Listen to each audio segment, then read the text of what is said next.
The Ole Miss Rebels making their way out onto Vaught-Hemingway Stadium. Their second to last home game of 2025, and the Rebels at 8-1 playing host to the Citadel Bulldogs out of the Southern Conference in Charleston, South Carolina.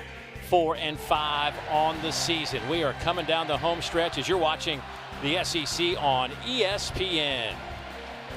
Well, all the goals for this Ole Miss team still out in front of them, including a possible berth in the SEC football championship game, a place they have never participated. They hope maybe this could be the year. You see they're chasing Texas A&M and Alabama. Also have to worry about Georgia as the Bulldogs do have that tiebreaker, but still so much to play for the Rebels to end this season. Hard to believe we're already in the middle of November. Dave Neal alongside former Texas running back Fozzie Whitaker. Morgan Uber down on the sidelines. We'll join her in a matter of moments. But Fozzie, let's start with Ole Miss because here it is. I mean, we are 9 games into the season for the Rebels. Everything that they want to play for is still there. Can they pull it off? Absolutely. For Coach Lane Kiffin, this is about basketball terminology. Do or die for these next 3 games. Everything that they need to accomplish is in front of them. Can they handle it? And the maturity level, that's going to take effect to see how they handle these last 3 weeks. Well, they certainly have leaned on a quarterback that they didn't see this one coming. Trinidad Chambliss, of course, has been one of the great stories of college football. This guy, whenever he's taken over this offense, it has changed the course of this program. Absolutely. He's been extremely dynamic, especially in the red zone, RPO, short game. He's been extremely efficient, but not only can he throw the short game, he can also complete it downfield on the money. And then whenever you think you stop the run game, well, he slices and dices you just like Meta Knight against Kirby and Dreamland to tear up some of these defenses. Well, this is what's remarkable. 7 games played at Ole Miss. 4 of those 7, 300-plus passing yards, 50-plus rushing yards. That is tied for second most in the last 3 decades in the Southeastern Conference. Amazing. Meanwhile, the Citadel, they bring this flex coach type offense. Explain what we're going to see today with the Bulldogs. Run heavy. Quarterback is going to be featured in it. Some of the misdirection stuff they like will create explosive plays, and then they're going to line up in a lot of personnels and formations to try to confuse this Ole Miss defense. Well, Ole Miss won the coin toss. They want the football, so they will get it first, barring some mishap here. Citadel 4-5 on the year, coming off a win over VMI. Of course, this Ole Miss team coming off a 30-14 win over South Carolina in their last outing. This one will hop around the 15, scooped up there by Logan Diggs, trying to take it to the wide side of the field, and he is dropped around the 12-yard line. Time to visit with Morgan Uber. What's going on, Morgan? Well, Coach Kiffin this week really challenged his team to have a first game mentality, bringing that juice, that edge that you have coming out of fall camp to go hit someone other than your own teammates. And his players responded well to that message. Tight end Daquan Wright saying, we can't take them lightly because of who they are. We're coming out today to make a statement. And he said that we want to show people that you don't want to play us, as this team is well positioned to make their first CFP appearance. They're not overlooking anyone, guys. First pass of the game. Pass is caught on the far side for a gain about 4. Goes to Stribling over there. But certainly this offense will get them where they need to go. They need some help defensively. They got to shore up some things here the last 3 games of the regular season. As Florida's on the horizon for Ole Miss next weekend. That catch is made by Harrison Wallace III, better known as Trey. He's out over the 25 to the 27. That'll be good enough for an Ole Miss first down. Bradley Jones on the corner bringing him down. And here's that tempo from Ole Miss that is so effective. Quick hitter again. This one goes to Wallace. He's out over the 35 to the 36. He'll be a yard shy, gain of 9.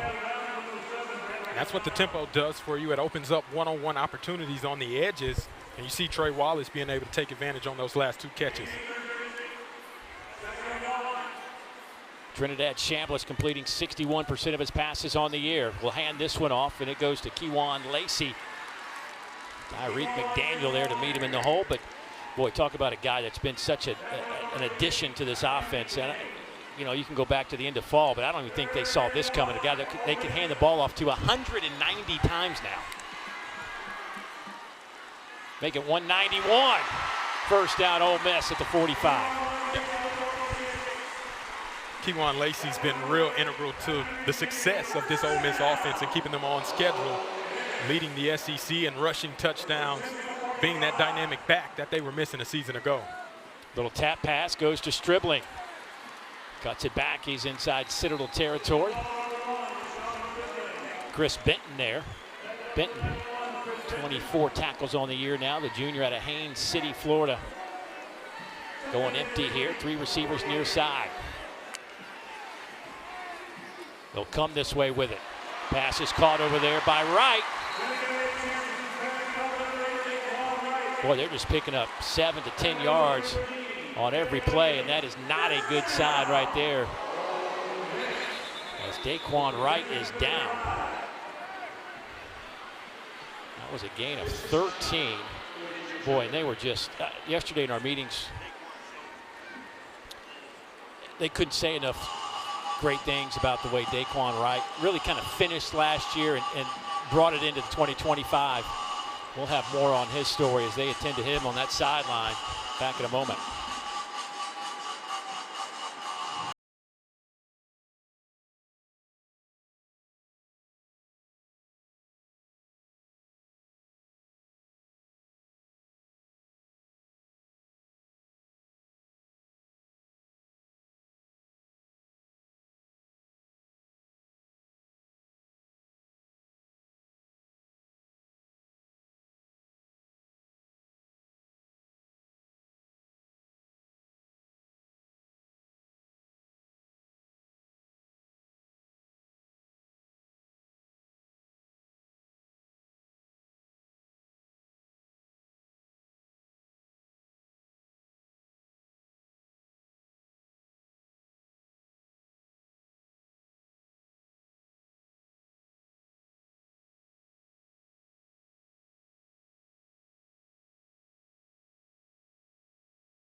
Well, there is Daquan Wright, who leads all FBS tight ends, averaging 18 yards a reception, who walks off into the injury tent. This is what happened. Yeah, he gets hit by Cale Williams, kind of routine type of tackle, and just lands awkwardly on that shoulder, kind of upper body area. And you can see it's not feeling too well as he went into the tent. Now Morgan's down there. We'll see if we can't get some sort of update. As soon as we do, we'll pass it along. First down and 10. 8th play of this drive. Opening drive of the game. There goes Wallace with the reception, breaks the tackle. Another one. He's down to the 10-yard line. Trinidad Chambliss has been so efficient at being able to throw the ball and get it out to his playmakers in a timely fashion. 6 of 6 for 68 yards now for Chambliss to start this game. Here's Lacey, left side, inside the 5, down to the 3-yard line. Jamazian Roberts makes the tackle, second on the team in tackles now with 43. Expect them to go right back with Lacey. They will hand it to Kewan Lacey. He's in for the touchdown. His 14th of the year. He came in leading the Southeastern Conference, second in all of the FBS. 2-yard touchdown run for Lacey. Yeah, and Lacey's been such a dynamic zone runner. You see inside zone, hat on a hat, able to break tackles, and then obviously his physical running ability allows him to get into the end zone to put Ole Miss up on the board first. Lucas Carnero to attempt the point after as they make sure that that was officially a scoring play. And our referee, James Carter, says, let's move on. Carnero on the year. 32 out of 32 in point afters. Leads the SEC in scoring at almost 10 points per game. Been a busy man.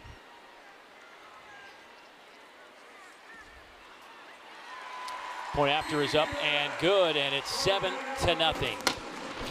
Well, obviously we saw the only thing that went wrong on that drive for Ole Miss was Daquan Wright, the tight end, getting injured. For more on that story, let's go down to Morgan.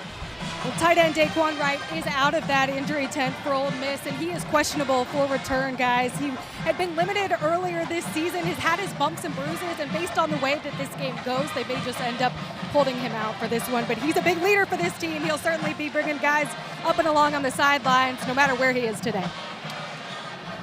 Yeah, they were talking to us yesterday just about his progress, and about halfway through the season last year, they figured they had to get him on the field. He was such a dynamic tight end, could do so many things for them, and it's been a big part, obviously, of their offense this year. Yeah, he's been a mismatch nightmare for linebackers, tight ends, matchups, and as well as free safeties. Nobody can stick with him. He's such an integral part to the success of what Trinidad Chambliss and Austin Simmons have been able to utilize at their disposal. It looks like he's heading into that Ole Miss locker room after one possession. Devontae Graves-Billups, Braylon Knopf back to receive this kick. And this will sail deep into the end zone and out to the 25. And there goes Daquan Wright. Well, here comes the Flex Coast offense, so dubbed by their offensive coordinator, Lamar Owens. This is a 2-quarterback system, with the man that gets the nod today to start, Kobe Tompkins. 30 of 47 on the year, 462 yards, 4 touchdowns, but he's rushed for 472 yards, averaging almost 6 yards a carry.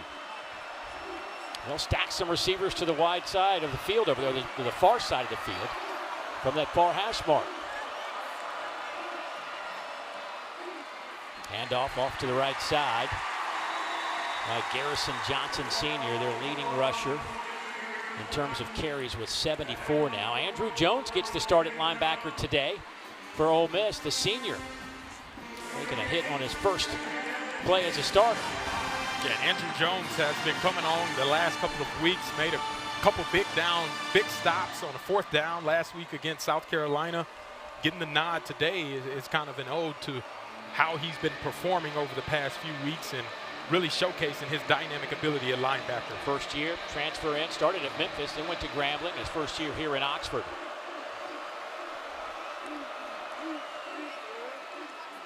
Trying to run between the tackles again, and not a whole lot there, maybe a couple of yards. TJ Dottery there to make the tackle. This is one thing this team does do, at least lately. They've been running the ball pretty well, Citadel. 275 plus yards rushing in 4 of their last 5 games.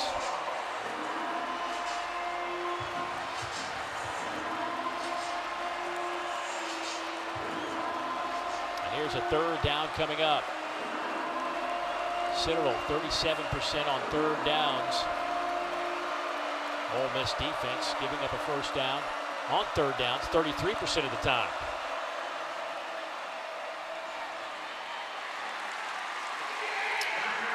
Nothing doing there. Punting situation, a loss of 1 as Andrew Jones gets his nose in there on Ibrahim. Yeah, you see the Citadel try to run a draw to try to catch Ole Miss sleeping but ain't nobody napping on that defense as they swarm around the ball and be able to force a 3-and-out on their first possession. James Platt, young man, former equipment manager for the Citadel. Saw him punting. Didn't take him long to realize, hey, we need to give this guy a helmet. Averaging 46.5 yards per punt. Second in the Southern Conference, seventh in the FCS. The left footer hits a high, booming kick that sends Wallace back inside the 20, dancing around and picks up a couple of yards on the return. But a nifty punt from the left-footed James Platt. Timeout on the field, 7-0 Rebels.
Well, last week against South Carolina, Kewan Lacey had a career game. 24 carries, 167 yards, and a touchdown.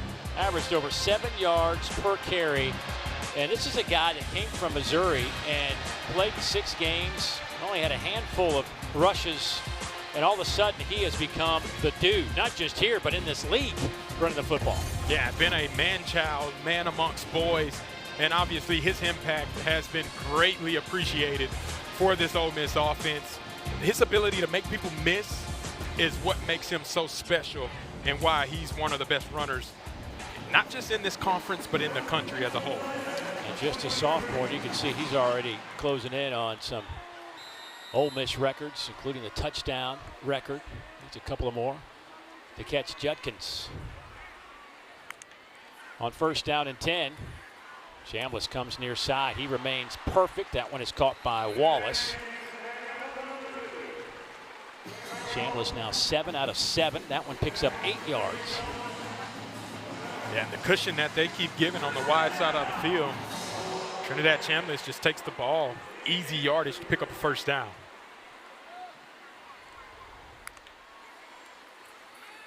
Chambliss converts again. Out to midfield goes Winston Watkins. That'll be a gain of 17 for Watkins.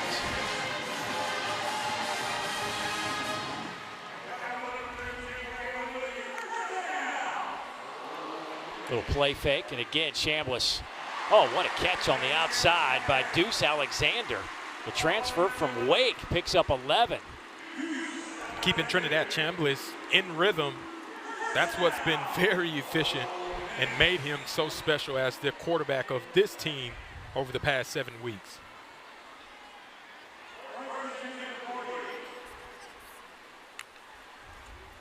Throw it again. This one's batted down, so the streak ends at 9 consecutive passes. Bradley Jones on a little corner blitz, got his hand up there to knock it to the turf. I think Citadel finally figured out sitting back and waiting for Ole Miss is not the recipe for success. Decided to attack there and got a stop on first down. On 2nd and 10, come near side again, caught by Wallace. Not a whole lot there. Give him 3.5, maybe 4. Citadel will make a quick change defensively.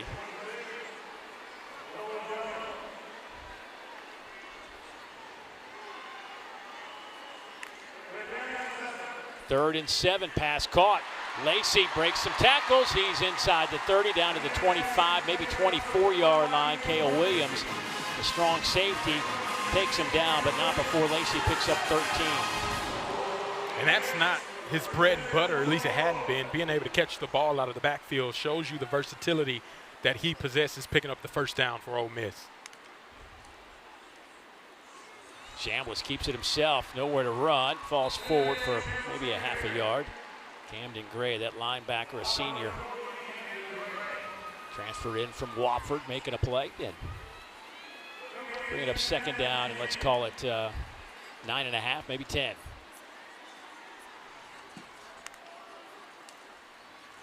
Lacey cuts it back. Lacey, he is down to the 15-yard line. Philip Collins gets credit for the tackle. Boy, just another methodical drive for Ole Miss. And it just keeps going and going. There's no slowing it down. Trying to catch this Citadel defense off balance. Lacey breaks a tackle, breaks another one, and he will scamper into the end zone for a 2nd touchdown. This one comes from 15 yards out. Getting another beautiful job by Ole Miss, staying in rhythm that entire time. And then obviously Kewan Lacey, he's been the best inside zone runner in the conference. You see the patience that he possesses there. And then he shows you that dynamic, explosive nature to be able to get in open field and outrun defenders. And that's why he's been so special with now his 15th touchdown. They're going, looks like, for 2 points here. And Lane Kiffin down to the 10-yard line is going to call a timeout. First charge timeout of the half. Ole Miss, 30 seconds in lead. Guess you got to work on those 2-point plays sooner or later.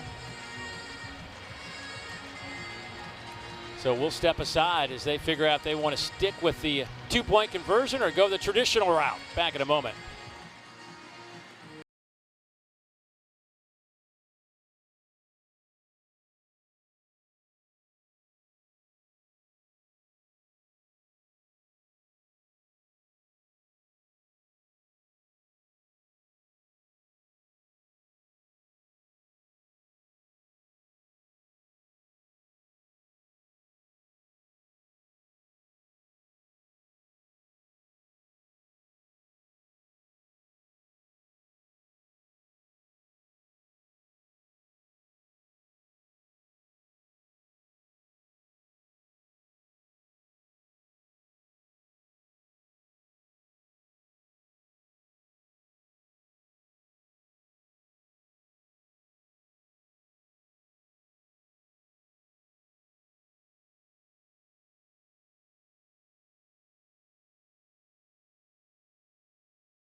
Kewan Lacey with a 15-yard touchdown run, his second of the game. Now gives him 15 on the year. And again, the patience is what's been special about Kewan Lacey this season, and relationship with the offensive line. It's been one of the best inside zone rushers all season long. Now he is one away from tying Judkins for the single season rushing touchdown record. So after what looked to be maybe a 2-point conversion attempt, Lane Kiffin decides to bring out Lucas Carnero for the point after. And he is good again. So 2 drives, 2 touchdowns. Ole Miss has already racked up 164 yards on those 2 drives. And it's the most first quarter points they have scored this season. The previous high was 10 twice against Tulane and at Oklahoma. Well, our Week 11 SEC Network football lineup continues today at 4 Eastern, 3 Central with Diego Pavia and number 16 Vandy hosting Auburn. And we cap the day with Florida and Kentucky from Lexington at 7:30 Eastern time, both also available on the ESPN app, so you can watch anywhere. You can bet that this Ole Miss group will be watching the Florida-Kentucky game intently with the Gators coming here next weekend. Absolutely. Obviously having their mindset right now on handling business with the Citadel, but like we mentioned earlier, they got every opportunity in front of them. They just got to go take advantage of it.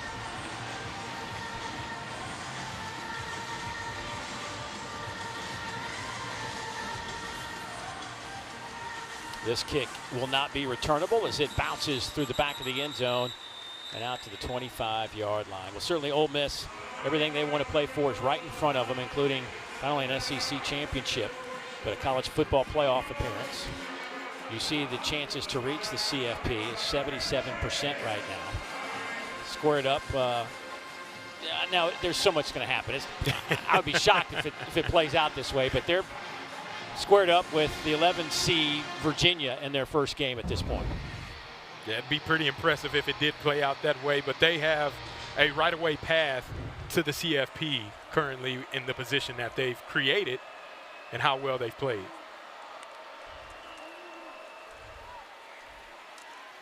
Quarterback keeper from Kobe Tompkins, the redshirt freshman out of Atlanta, Stockbridge High School, just south of downtown. Jaden Yates getting some work at the linebacker spot this afternoon, making his first tackle. And you wonder for the Citadel offense, as they like to use both quarterbacks, how will they utilize them against this Ole Miss defense and the speed that they have? Well, we're just going to answer part of that question right here because Quentin Hayes, the redshirt sophomore out of Enterprise High School, Enterprise, Alabama, comes in, a transfer from Air Force, getting his first look today.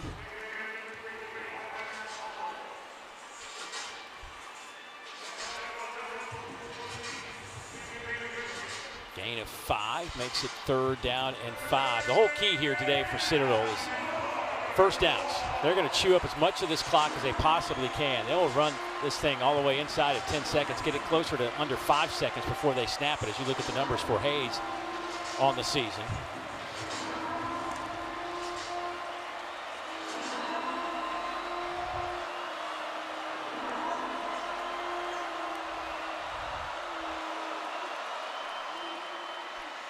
Graves Billups trying to turn the corner, and he is stopped at the line.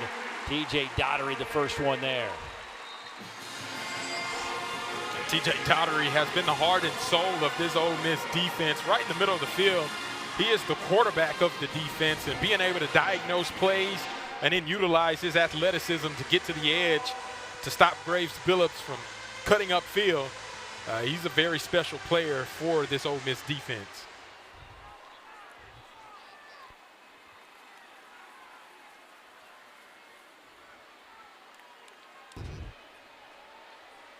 So here comes James Platt. His first punt traveled 55 yards.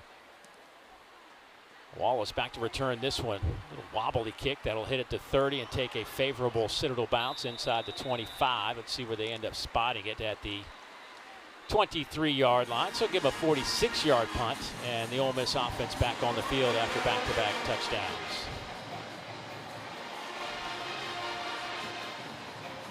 4:14 to go in the first quarter. Chambliss back out there. I wouldn't be surprised to see sooner rather than later an opportunity to watch Austin Simmons run this team offensively from the quarterback position. Yeah.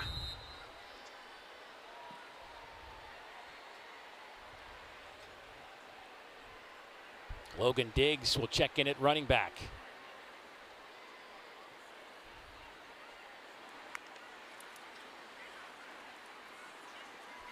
Dump it off. That one goes to Caleb Odom, his 9th catch of the year, the sophomore from Carrollton, Georgia, a transfer in from Alabama.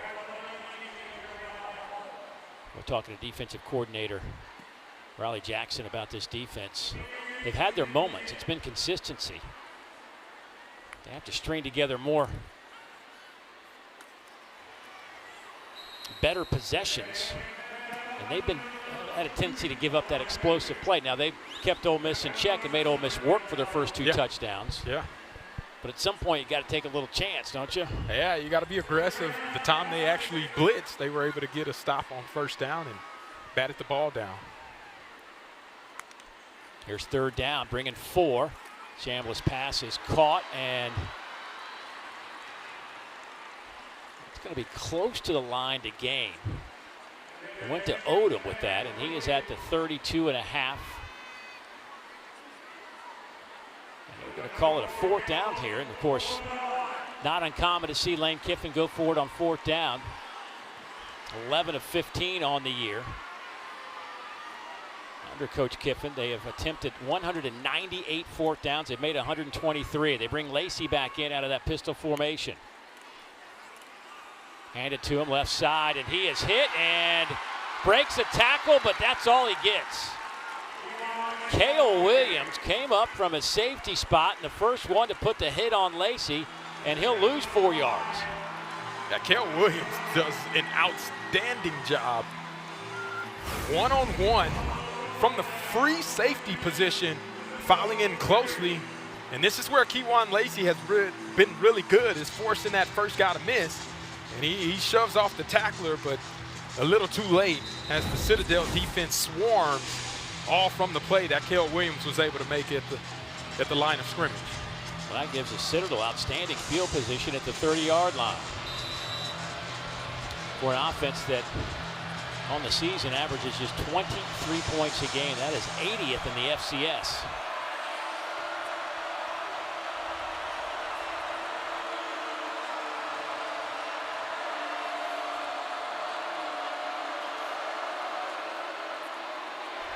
Handoff left side as Quentin Hayes gets another possession at quarterback. This is the multiplicity of the Citadel offense. They'll come out like they did in the first series and line up and spread with 3 receivers stacked on one side. And now they're in the old traditional slot wing T formation with 2 slide, a dive, and utilizing the traditional triple option to try to keep Ole Miss kind of off balance on what they're expecting. There's a look at their head coach, Maurice Drake, now in his 3rd season. He's got Citadel running through his veins. Player, assistant coach, now head coach. Try to stretch out the little option game. One of our officials got rolled up over on that far side. Let's hope everybody's okay over there. Appears so. He got a smile on his face, got to keep his head on the swivel. That quarterback option game, and this is the load power option. It's just strung out, and remember the quarterback of the defense, TJ Daughtery, makes his presence felt again, meeting Quentin Hayes on the sideline. 3rd down and 8 coming up.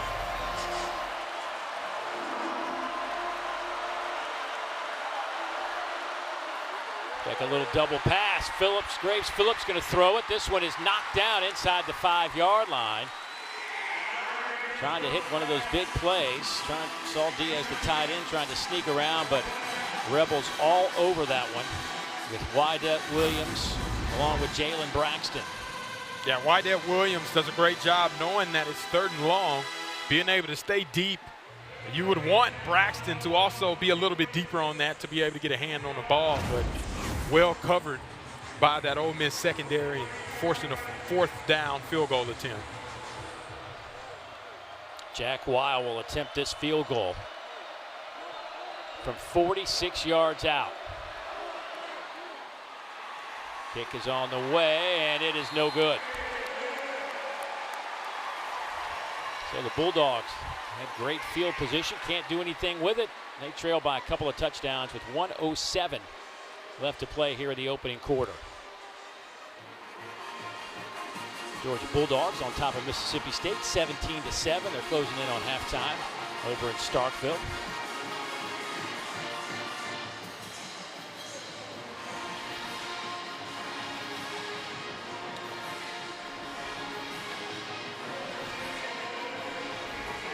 Sure, this offense was frustrated not being able to pick up that 4th down attempt.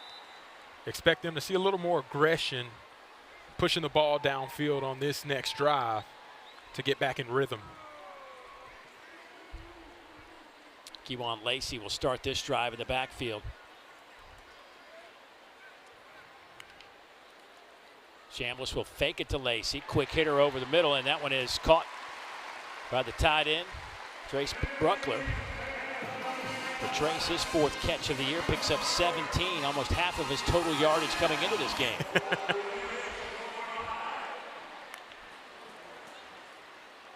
Chambliss has a wide open Winston Watkins, the true freshman, making his 2nd catch today. A flag comes out late. That'll be inside the 25-yard line, down to the 23, a gain of 32 yards. That appears face mask as they're trying to bring down Watkins. During the run, personal foul, face mask. Defense number 3 that punches half the distance to the goal. Automatic 1st down. So that's going to move it all the way down to the 12-yard line. Yeah, you see the face mask there right at the end. He's trying to bring him down, hands up high, grabs it, which is always going to be a penalty.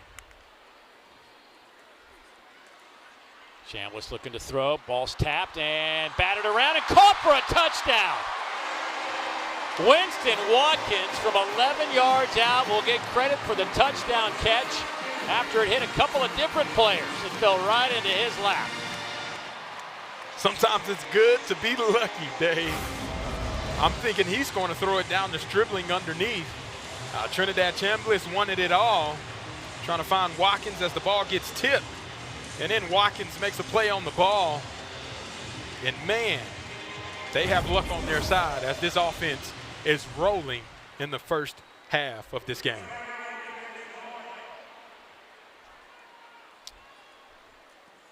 Carnero's point after is good again, and he's now 35 out of 35.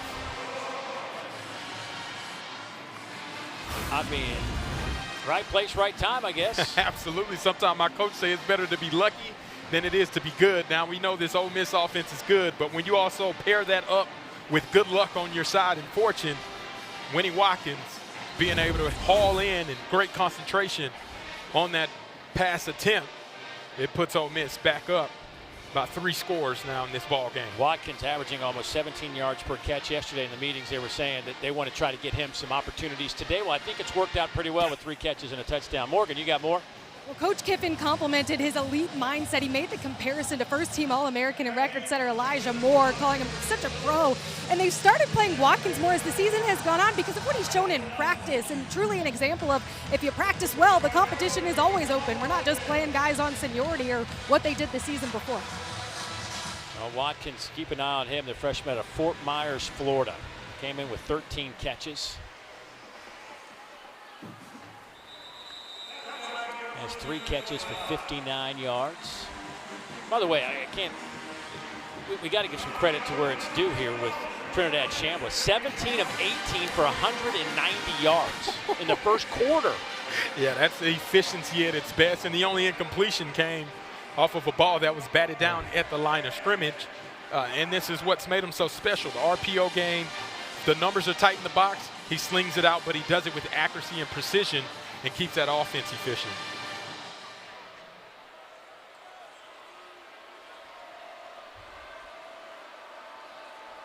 Corey Ibrahim and at running back.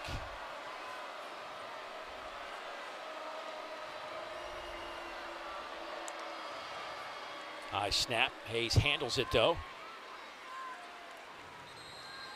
This is a run game, man. They just live off the run game. A lot of formations. You talked about it in the open a little bit, and then they try to hit you with a deep shot. But you got to get some first downs for all that to work. Yeah, you got to create the opportunities for working. You see some of the different funky formations they like to utilize to try to create miscommunications on the defensive side of the ball. Well, that'll be the final play of the first quarter. That was totally dominated by Ole Miss. 231 yards of offense to Citadel's 13. It's a 21-0 score after one. Back to Oxford in a moment.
You're watching the SEC on ESPN. Gorgeous fall day here in Oxford. They're all gorgeous in Oxford. Great weekend, obviously, around the square on a football weekend in this magical city.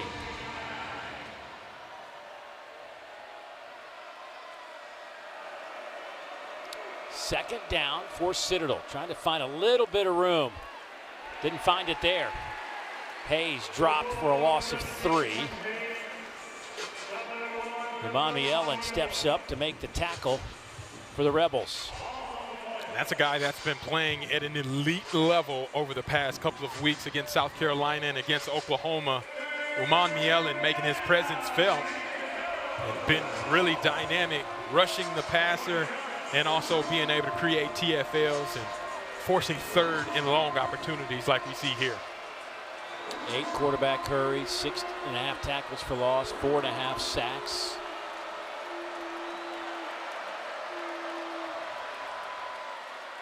Third down, and there's just nowhere to go.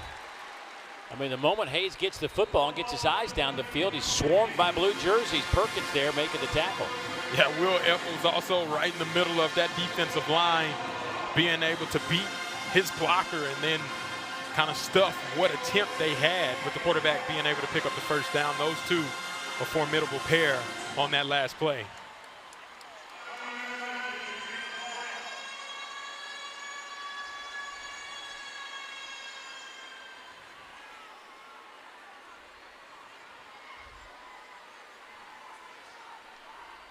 James Platt.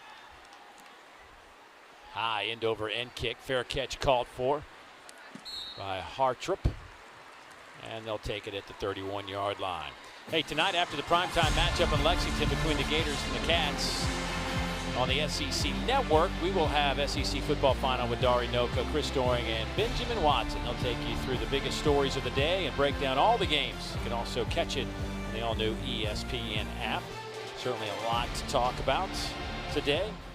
Georgia, Mississippi State getting things started today, but Ole Miss, Coach Kiffin was a little concerned about them coming out with that little fire in their belly, but so far it has been mission accomplished. They have come out and been clicking, and it has looked exceptional on both sides of the football here in the first quarter and change.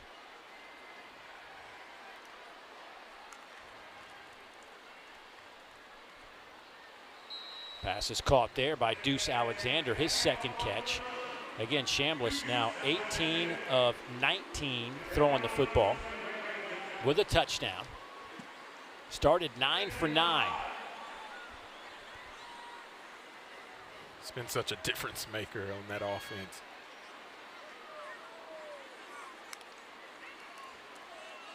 They'll go handoff to Lacey. This time not able to break a tackle.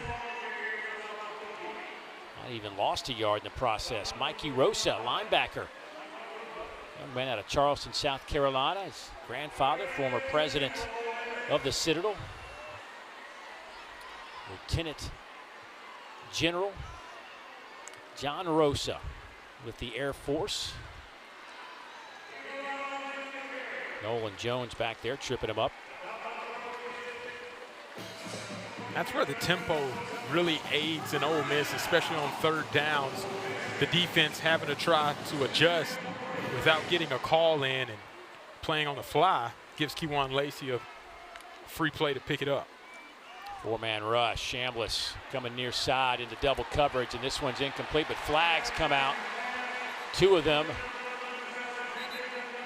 Bradley Jones was working initially on Deuce Alexander. It's going to be pass interference. Pass interference. Defense number 7. 15-yard penalty. Automatic first down. Bradley trying to hang in there with Deuce Alexander as track star, current Southern Conference champ in the 100 and 200 meters.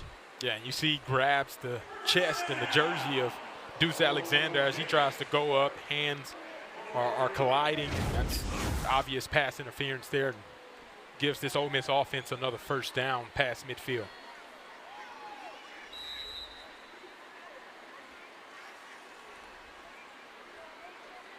Fourth possession of the game for Ole Miss. The first 3 resulted in touchdowns. Chambliss, that one is incomplete. He's trying to hit Caden Lee.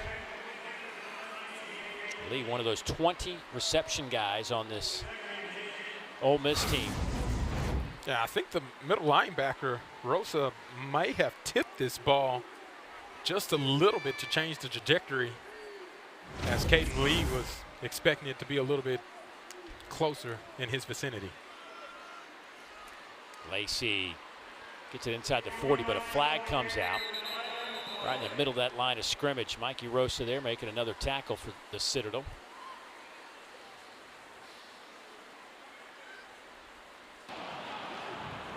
Holding. Offense number 51. 10-yard penalty. Second down.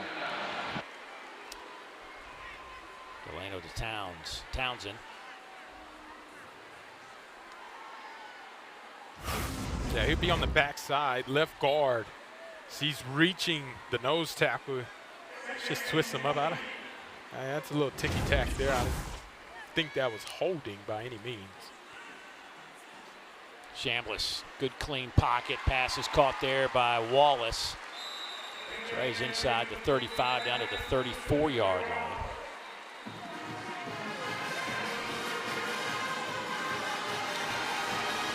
Another really cool aspect of this offense is how evenly distributed the ball is to all of the pass catchers.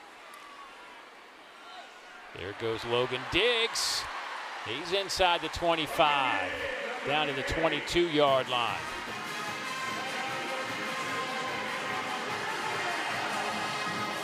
The moment you think they're going to pass it, well, they give it to their big 220-pound running back, Logan Diggs. He makes you pay and picks up the first down in an emphatic way. On first down, Chambliss stands there, throws toward the end zone, pass caught, touchdown, Caden Lee. 22 yards on the reception.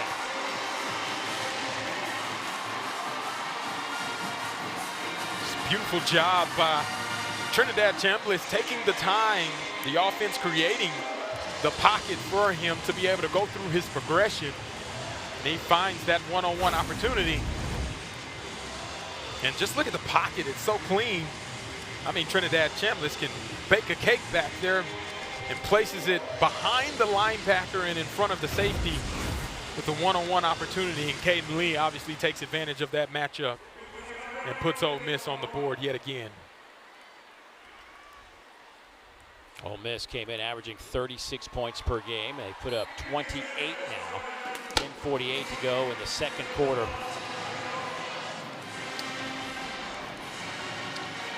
Chambliss with a couple of touchdown passes. Looking super sharp. The young man is now 20 out of 22 for 236 and 2 touchdown strikes.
Always a bevy of activity down at the Oxford Square.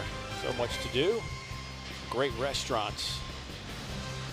And of course, I guess you can spend some money in some shops down there as well on this, what doesn't feel like a fall day in Oxford, Mississippi. Temperatures in the mid-70s this afternoon. That kickoff will sail through the back of the end zone, and again, Citadel will have it out the 25-yard line. Citadel just can't get it going offensively. They have been stuck with less than 10 yards. They only average 113 yards passing per game. But when you don't throw it that way, you better be able to run it. They've only rushed for 9 yards today. Yeah, it's a tall task. We know, obviously, these Ole Miss defenders are bigger and a little bit more physical than what the Citadel has faced to date. It's just where the trickery and some of the misdirection has to play a factor for the Citadel, try to catch them off guard.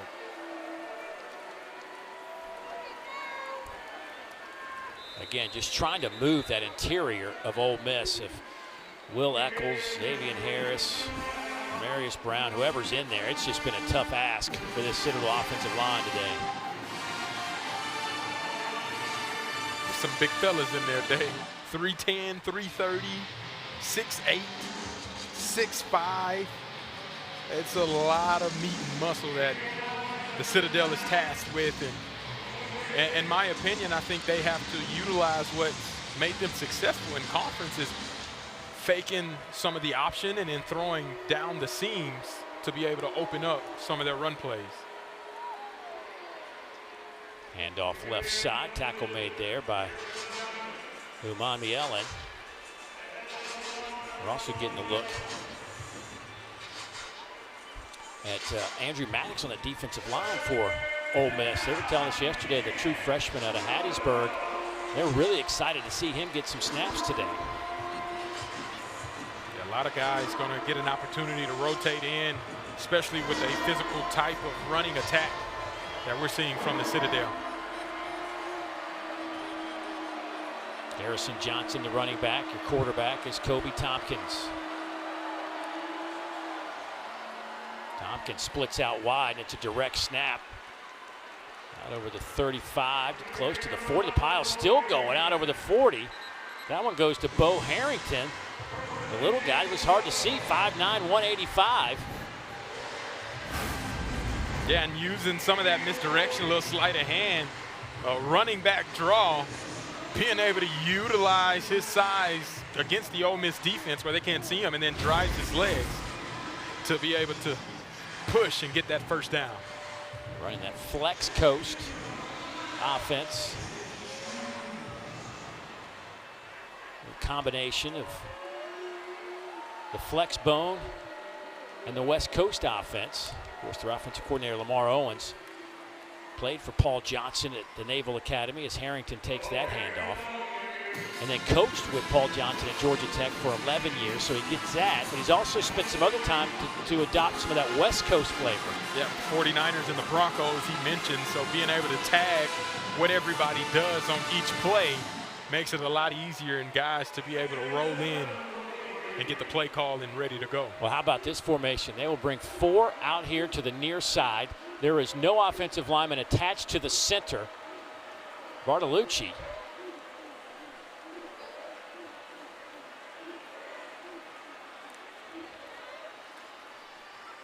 And Tompkins will keep it himself. Well, they brought 2 offensive linemen out here to the numbers on the near side. Xavier Harris said, hey, that just gives me a free pass right here in the interior of this line. Yeah, if you isolate a guy like Xavier Harris, and they attempted to double team Xavier Harris, but whenever you're 6'8" and 330 pounds, the double team can be a little meaningless whenever you have that much size and power, and he makes slight work and forces a 3rd down attempt now on this upcoming play. Ibrahim in at running back. More traditional look.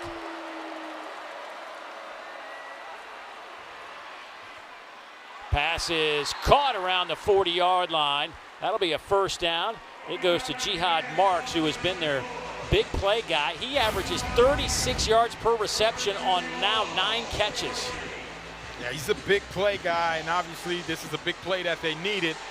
No one around him. He's able to hit his corner route, and Ricky Fletcher lost his balance on the back end. Created their 2nd first down opportunity on this drive.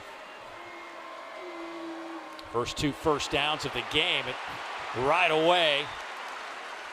Prince Will Umamielen Get that out correctly. Making the tackle. Yeah, and this is what you're taught as a defense. You either surf or you attack. Well, Uman Mielian says, I am going to attack. No need to wait on it. Be able to blow up the exchange before the exchange even happens. And it creates a nice explosive negative play for this defense to create some energy. Corey Ibrahim. In it, running back, the redshirt junior out of Raleigh, North Carolina. They'll fake it to him as Tompkins takes it himself. Austin Simmons. He is raring to go. You know he'd like to get on the field ASAP. It has been a tough season for him.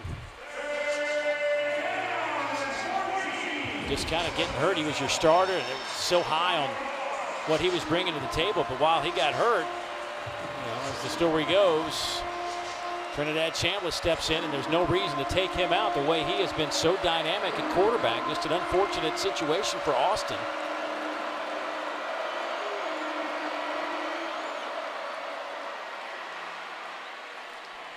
So Tompkins get it to the 40-yard line. It will be 4th down, and see what the Citadel wants to do here. In that gray area, it's kind of close to punt, where you might get a punt from the quarterback to be able to try to create the field position and not allow a return from Ole Miss. Well, they will spread everybody out. How about this formation? Talk about wide splits. Now some motion. And a timeout taken.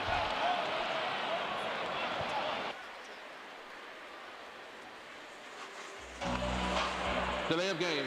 Offense. They're going to call a penalty delay of game. 4th down. And not a timeout. And here comes the Bulldog punt team.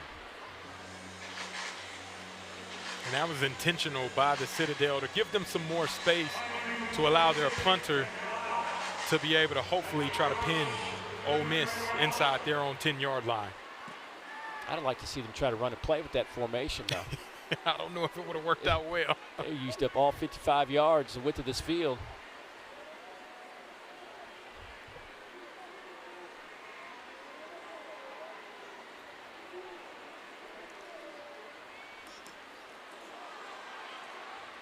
End over end kick that will hit inside the 5 and trundle into the end zone for a touchback. He didn't jump through. Rebels up by 4 touchdowns, 4:06 to go, second quarter.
bit chills when we call one of these games. Legends are made in that building right there. We on a whole nother level.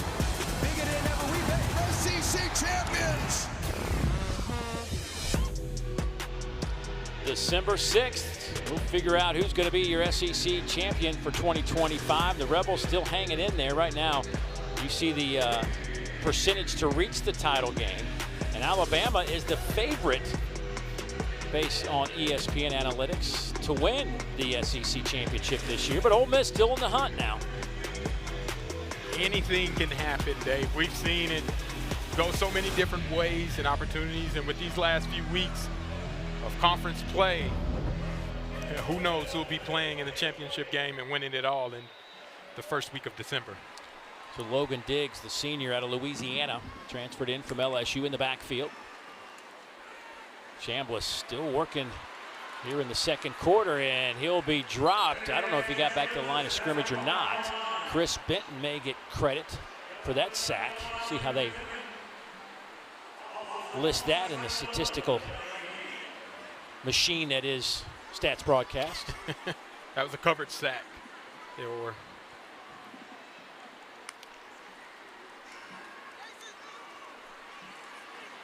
Chambliss. Pass is caught by Winston Watkins.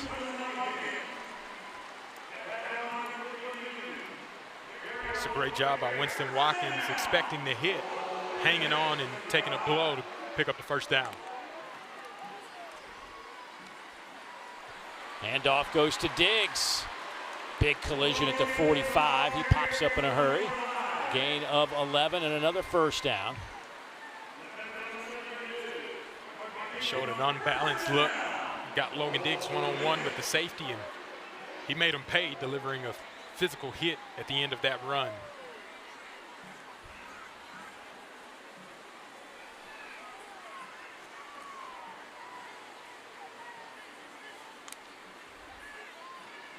Pressure comes from the outside. They throw that direction. Again, it's Watkins. Boy, they are just targeting number 17 today. Watkins with 5 catches now. He came into the season with 13.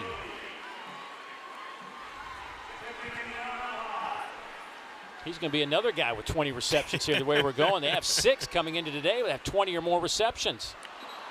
That one is dropped by Deuce Alexander.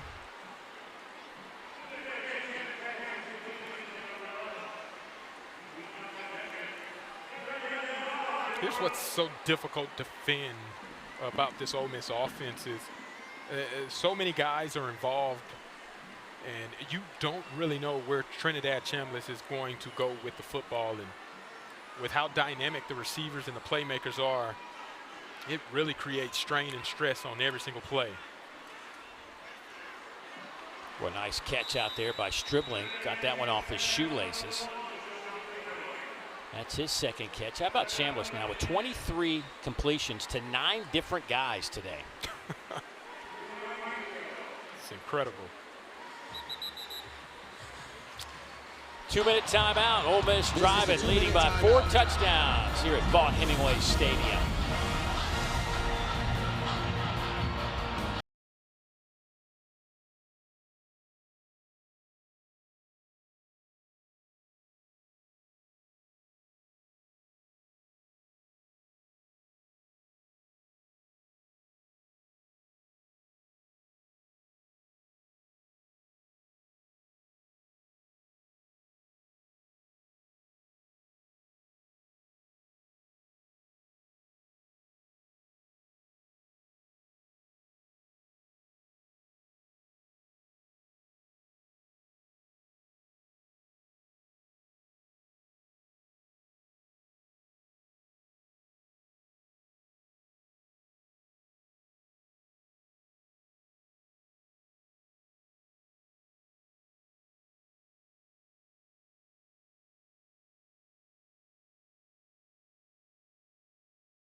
Well, if you love college marching band performances, be sure to check out the University of Mississippi's The Pride of the South halftime show coming up on SEC Network Plus, a separate channel that we're currently on, so be on the lookout for that. The band founded way back in 1928. And how about this?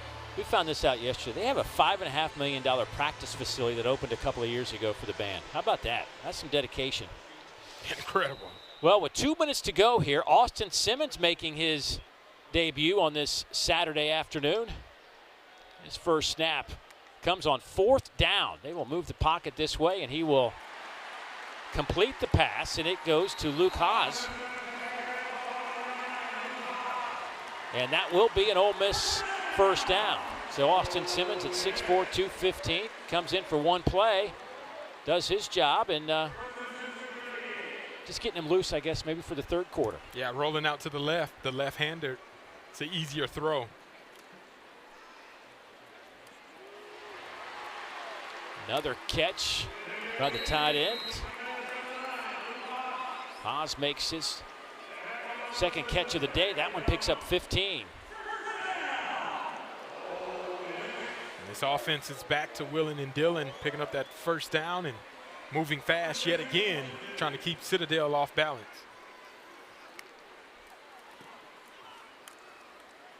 Lacey with 2 touchdowns in the first quarter. Stop there. There's Darrell Ware. Transfer from South Carolina. Graduate transfer. That was a really good tackle by Darrell Ware, too, being able to read the pin pull, playing over the top, and then bringing down Lacey one-on-one in the hole. On second down, Chambliss going toward the end zone. That one's batted away, and 3 flags will come out. There's Bradley Jones back there trying to stop Deuce Alexander from making the catch. Got his hands draped all around Deuce. Pass interference, defense number 7. 15-yard penalty, first down. You see Trinidad Chambliss throwing the back shoulder throw, and Bradley Jones grabs the shoulder pads in the arms of Deuce Alexander as he tries to change position and locate the football. That's his second penalty on pass interference downfield. Trying to create some big explosive plays. And this Ole Miss offense is looking to try to take advantage of that inside the 10-yard line. First and goal. Chambliss dumps it off underneath. They're dribbling. He's inside the 5 and wrestled out of bounds around the 3-yard line. 52 seconds to go.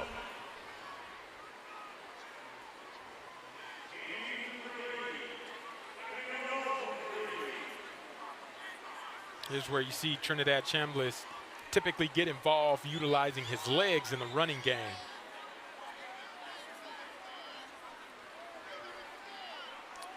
Kewan Lacey.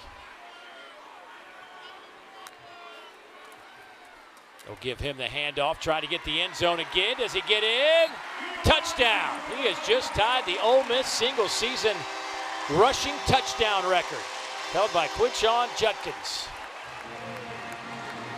And it's their favorite go-to play, inside zone, inside of the 5-yard line.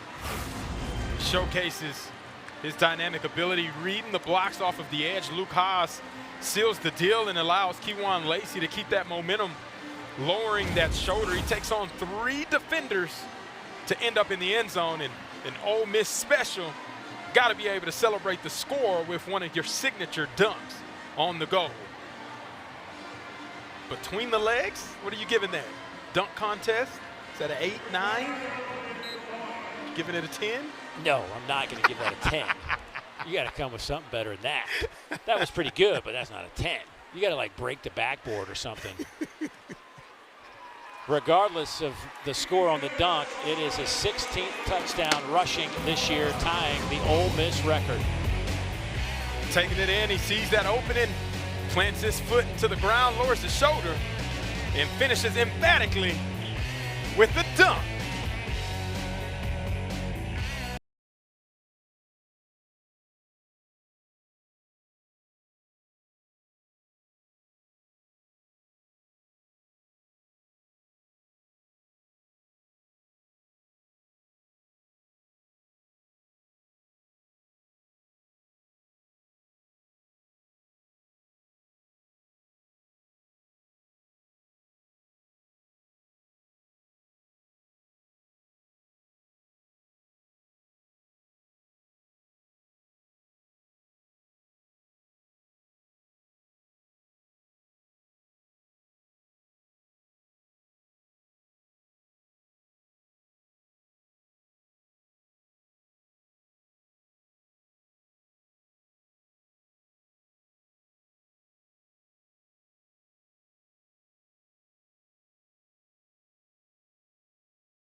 Well, Kewan Lacey, the sophomore running back, a transfer from Missouri, said when he decided to go into the transfer portal, he came here and just felt like this was home. And he has made a name for himself here as he has now tied Quinshon Judkins for the single season rushing touchdown list with 16. One more, he'll have it all to himself.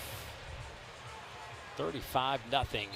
Ole Miss out in front. Coming up on the halftime report, Dari, Chris, and Benjamin will look ahead to the games that all have interim head coaches on the road this weekend, plus what Florida's DJ Lagway needs to improve upon at the quarterback position, as they got a good one tonight against Kentucky before coming here next weekend to take on this Rebel team. Stay tuned for our halftime report coming up in 45 seconds off the game clock.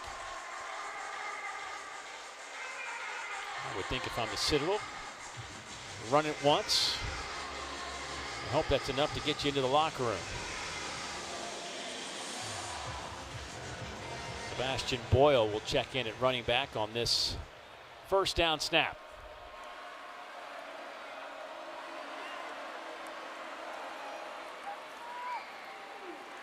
Well, he is met right in the middle of that Ole Miss defensive front. There's Will Eccles, who has been playing at an elite level. Also Jones in there making a play. Boy, Eccles, talked to him yesterday, and he is excited about this team, where they're going. Just a sophomore from Houston, Mississippi.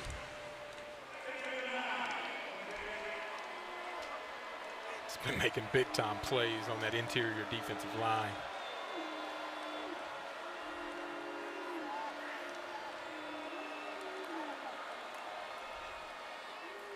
Another inside handoff goes to Boyle, and Eccles there again. Boy, and Eccles comes out, looks like he's hurt. Something on the left side. Boy, that is no good if you're Ole Miss.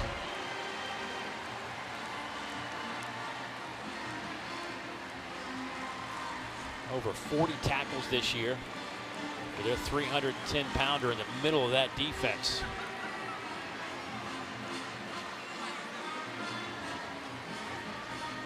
Well, that'll do it for the first half. We'll keep an eye on Mr. Eccles about halftime, see if we can get you an update there. But it was all Ole Miss as they put together 359 yards of offense, a season high in the first half. Let's go down to Morgan. Dom, you're most impressed by? Really our guys' intensity. We really challenged them like it was the only one that we have. So really pleased how they.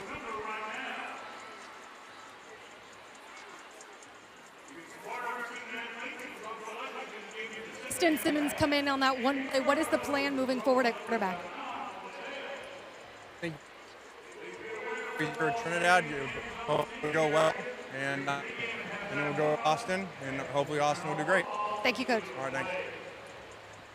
He said, I can tell you because our mic went out there, he said we played really good. I like what Trinidad did. We scored a bunch of points, and we're going to see Austin Simmons in the second half. There you go. I think that's what he said. Exactly. 35-0. It's halftime here in Oxford. We'll send you to Dari, Chris, Benjamin in the studio for the halftime report after this break.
Welcome into the SEC Halftime Report.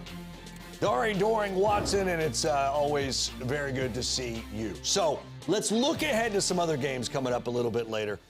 3 games that all have something in common. An interim head coach takes his team on the road. That'll be the second time Billy Gonzalez is the interim head coach for Florida, or the second time this season. They're playing a road game at Kentucky. Frank Wilson taking LSU to Tuscaloosa. DJ Durkin taking Auburn to Vanderbilt. So let's start diving in, and we'll start with that one. B-Dub, I'll start with you here. We talk about a bump sometimes from an interim head coach. Do you see something like that with Auburn? Durkin's clearly popular. His defense has been sensational. What are you expecting? Well, I was going to say it's kind of dicey for all 3 of those guys. I don't know about the bump. I'd love to see some research on that. But I will say this. I think Auburn is at a place where they're going to rally.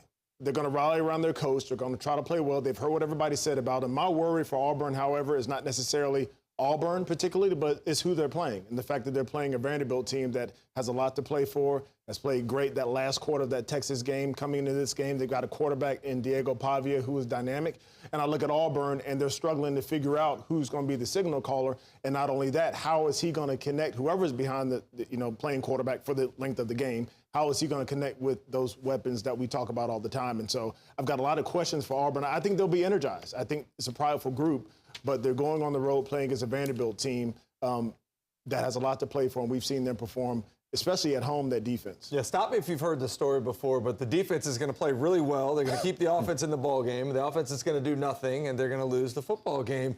Unless DJ Durkin went out before the trade deadline and brought a new quarterback in and some offensive linemen, it's going to be the same offensive output that we see here. So I expect it to be a low-scoring ball game. I think Auburn's defense will do a great job of keeping Pavia and that defense, or that offense for Vandy, somewhat limited. But I just don't see where any sort of production offensively comes from. DJ Durkin, by the way, did say it will not be Jackson Arnold, but instead Ashton Daniels that will start for Auburn on the road there in Nashville. All right, another game coming up just a little bit later. LSU tonight in Tuscaloosa at Alabama, and this is a Tiger team that hasn't gotten it going on offense at all. Not quite to Auburn's level, but realistically, by LSU standards, it has been really bad. In fact, they're even worse running the ball this year than last year when they finished 16th. But yards per game is actually down from then, and they haven't scored 25 points against an FBS team yet this season. They join the likes of UMass, Nevada, and Northern Illinois. Who can say that? Exactly. How different do you think the offense looks now with Frank Wilson? I don't know that it looks a lot different, because you're still going to have the same offensive line that struggled all year long. You're still going to have issues at your quarterback position. Maybe we see Michael Van Buren some, but Garrett Nussmeier hadn't looked like himself this year. The biggest thing I think could look different are the number of carries that the running backs get. It's great when the running back coach takes over the head coaching job, because you know the emphasis is going to be put on getting back to the run game. And I thought they got back to doing something in practice this week, B-Dub, that they needed to do, and that having more 9-on-7, having more physicality. Not only is it going to help the offense, it's going to help a defense that's really struggled tackling this year. That 12.5 tackles per game missed against SEC opponents. And I think this is going to give them an opportunity to see the speed and the physicality that they need. It's going to help both sides of the ball. You mentioned the offensive line. Nobody in the nation has missed more blocks than their offensive line. So it's difficult to run the football. Missed tackles and missed blocks. Your offensive line is missing blocks, and also defensive, you're missing tackles. You've seen the run game, rattle off some big runs. Caden Durham definitely has a lot of talent, but, I think defensively, even for LSU, they like to blitz a lot. Corners are going to be in man coverage. And I look at an Alabama football team that has some dynamic weapons at the wide receiver position, at the running back position. And, oh, by the way, they've got a quarterback that performs very well under pressure in Ty Simpson. And so, again, I think it's going to be difficult. I would tend to agree with you that when the running back coach is there, he's probably going to call a lot of runs. But the personnel hasn't changed, and so you may get a lot of the same outcomes. Ryan Williams has been amazing the last couple of games. He's had a little bit of a slump, but the last few games he's caught a lot of passes, a lot of explosive plays. And so look for Alabama to put a lot of pressure on this defense and perhaps hit them deep where, LSU has struggled to cover. It's, again, it's so hard to know, what a team is going to look like after something like a coach fired. You can play inspired, right? I mean, right? You can play with some energy. I feel like you see that a little bit more than you don't see it. But can you execute cleanly?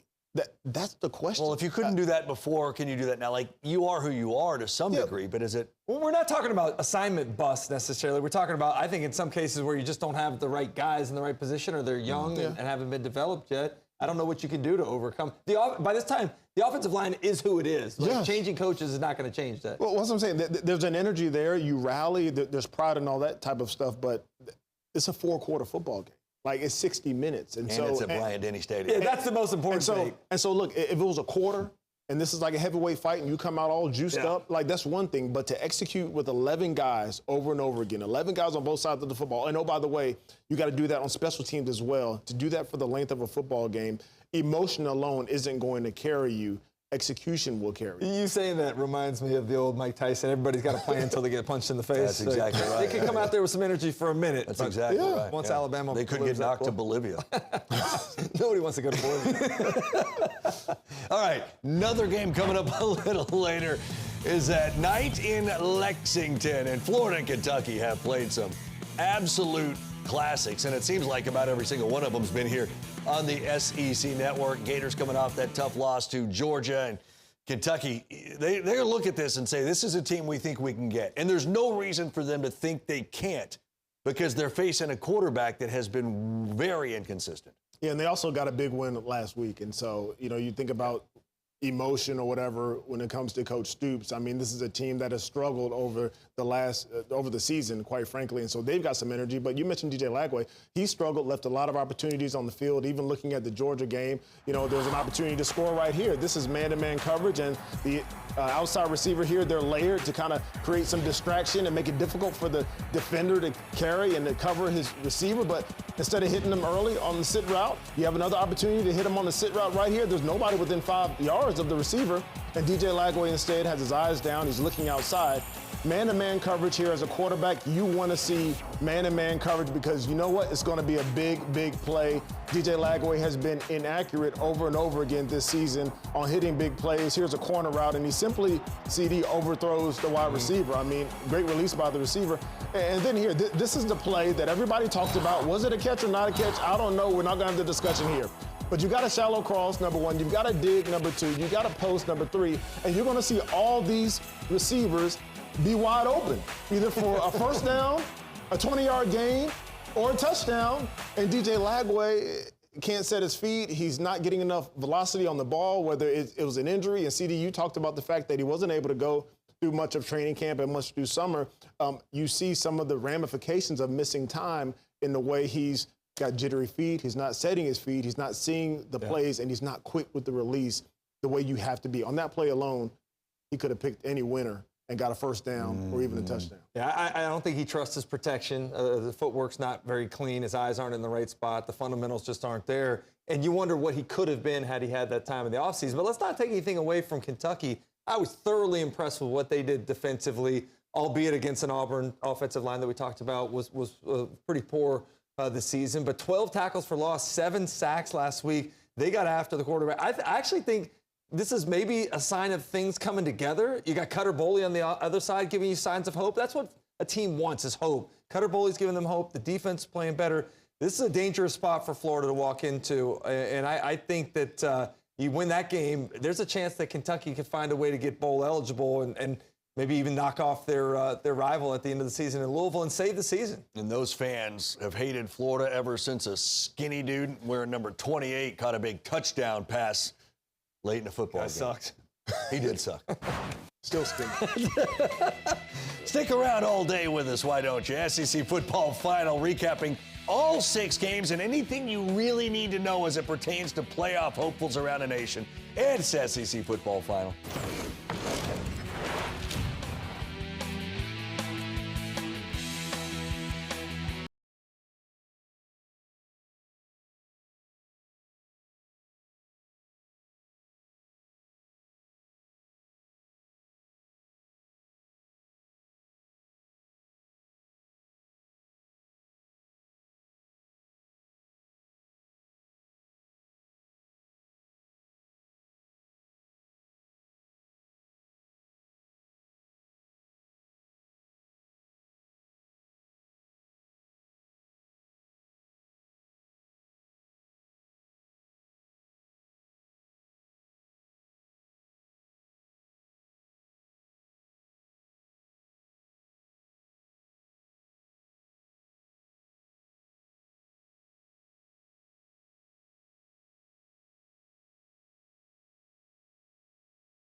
Just another gorgeous day here in Oxford. You're looking at the square where it's 35-0. It's a short walk from Vaught Hemingway Stadium to that famous clock in the middle of the Oxford Square. You look at our Week 11 college football rankings in the top 12. You see what's going on right now. Of course, Purdue led 3-0 early, but Ohio State has put it on them there. Nothing substantial right now, other than the fact that Texas Tech is up 19-0. You know, that's obviously a big important game for both those teams. But Texas Tech's really good. Yeah, and Bear Morton, whenever he's playing, he's a difference maker. Obviously, him being back, the only time they suffered the loss was whenever he wasn't there. Now with him back, they seem to be rolling and clicking on all cylinders. I expected that game to be much closer than 19-0, the way that Bear Bachmeier has played for BYU. So that's a bit of a surprise, but you got Patrick Mahomes coming back game day there in Lubbock, Texas. I think that Texas Tech football team is playing with some inspired type of mindset as they head late into the end of the season. Of course, Texas and Oklahoma still in the hunt as well. They're off today. Kind of day it's been so far for this Ole Miss team. Tapped around a couple of times, but Winston Watkins with a touchdown grab, 35-0. Back in a moment. The College Football Playoff begins December 19th and concludes with the National Championship January 19th on ESPN.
Vaught Hemingway Stadium is longtime home of the Ole Miss Rebels as you're watching the SEC on ESPN. 35-0. It was all Ole Miss as they held the Citadel to just 48 yards. They produced almost 360 yards of offense in the first half. I mean, You heard Lane Kiffin say going in the locker room that he really wanted his team to come out with a little bit of fire. Always a concern, early kick, non-conference game, but boy, he got it today. Yeah, the team been playing complementary as well. Not only has the offense looked really good, but the defense has also been able to stop what the Citadel is trying to do. That's what you want to see from a playoff caliber team or a team that's looking to still be in the hunt for the SEC championship game. A lot of highlights. Matter of fact, it's just Keywan Lacey got things going. 3 touchdowns, rushing touchdowns in the first half for Lacey. Just part of what he does. Yeah, he's able to break tackles, see the field very well, and then utilize his blockers to his advantage. And then whenever he has to get down and dirty and lower that shoulder, he runs with immense physicality. And then you add in the little finesse with the between the legs, jump, shot, dunk. He's just one of the best in the conference right now.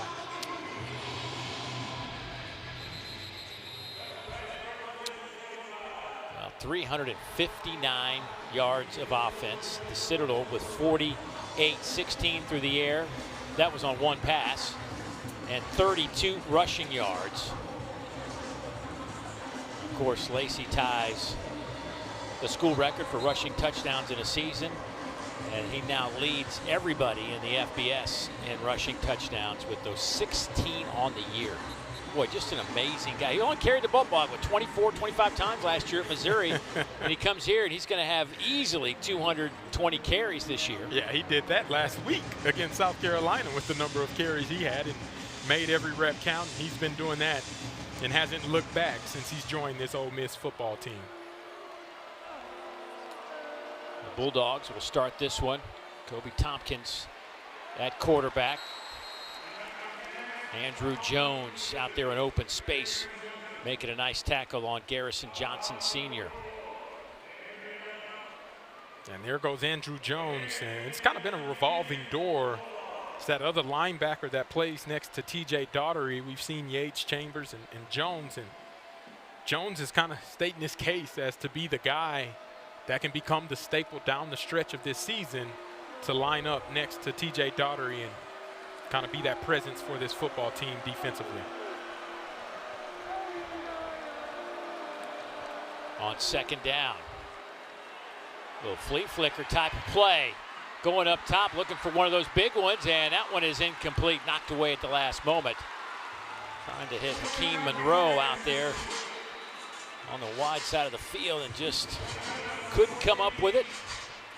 Cedric Beavers back there in coverage for Ole Miss. If he had a chance to see the other receiver in the slot, the safety slips for Ole Miss, and he was running down there with a good opportunity to make a big explosive play, if not score, if the ball was thrown to him. Corey Ibrahim. He's missed some time this year. Glad to see him back on the field. Oh, and a big collision in the backfield as Kobe Tompkins is hit by Sage Ryan. The first one there, that'll be a loss of 10. Yeah, Sage Ryan does a great job being able to blitz off the edge, beats Ibrahim in the block. So they try to set up a double move on the outside. The time is not there and forces a punt on 4th down for that Citadel offense to start this second half with the 3-and-out. Isaiah Hartrip back there to return this punt.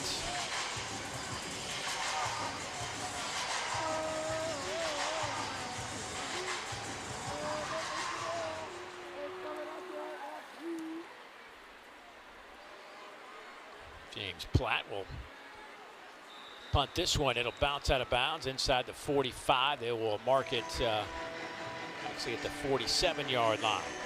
Well, tonight after the primetime matchup in Lexington between the Gators and the Wildcats, over on the SEC Network, we'll have SEC football final with Dari Noka, Chris Doring, and Benjamin Watson. They'll take you through the biggest stories of the day and break down all the games, also available on the ESPN app. Georgia Bulldogs putting it on Mississippi State Bulldogs right now, 38-14. That game just moving into the 4th quarter.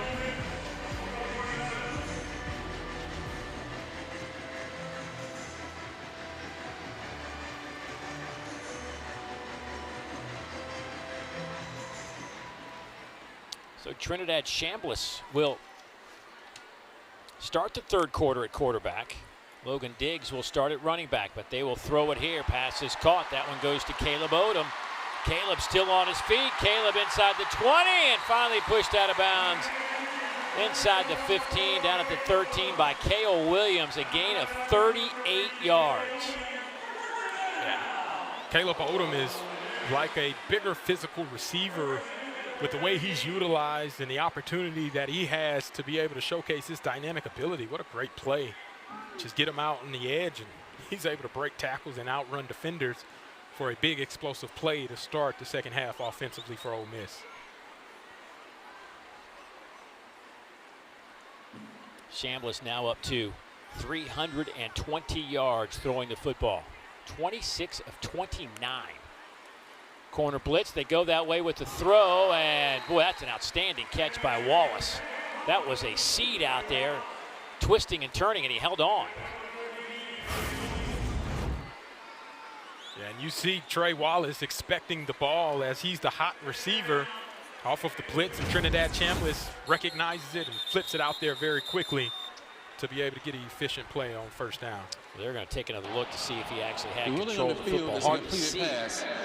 The previous play is under further review. And of course, the monitor for our referee is at the opposite end of the field, so a nice little 75-yard jog. We'll take a closer look to see if he's able to maintain possession as his hands and ball go down to the ground.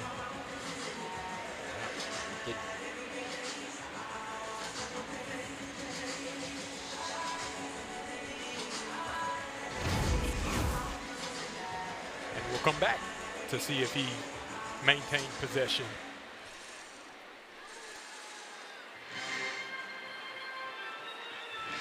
It is very close.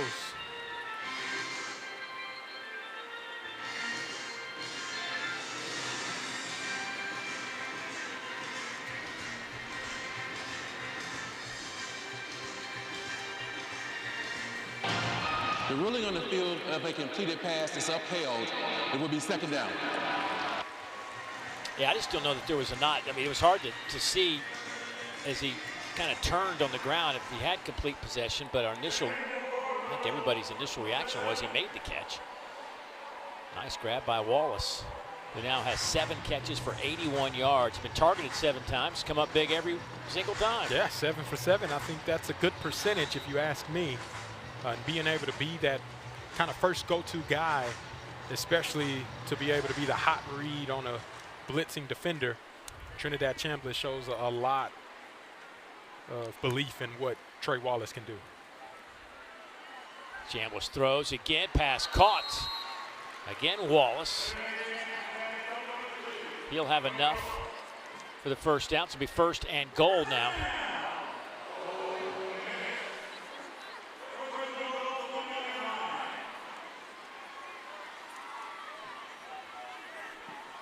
Logan Diggs, your running back. They'll throw for it, bobbled and then dropped. It hit Caleb Odom, and he just dropped it. It looked like he wasn't expecting the pass to be up on him so quickly. And I think it caught him by surprise.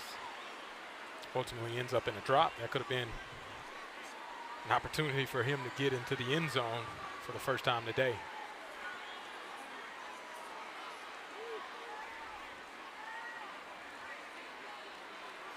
Second and goal. They'll throw it again, same play, and it works this time. If first you don't succeed, then you know the rest of the story. So Odom with that touchdown catch, his second of the year.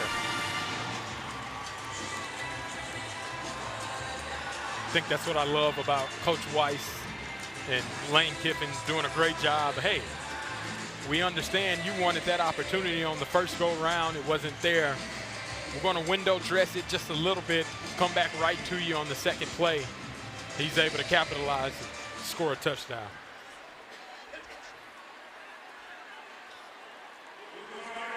Point after is up and good now, 42-0 Ole Miss.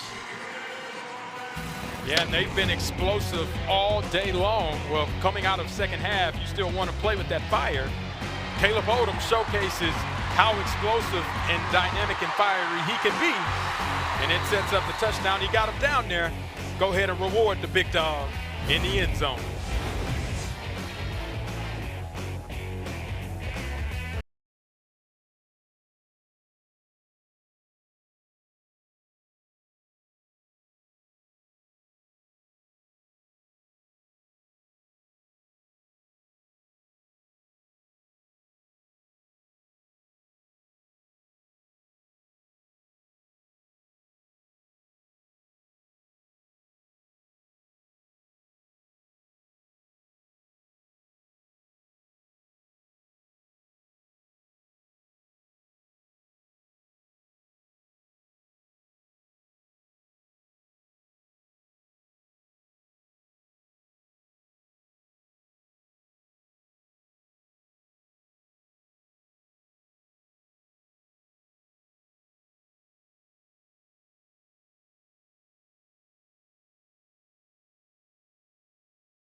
That seems like a pretty fun job right there. Think they'd let me do that?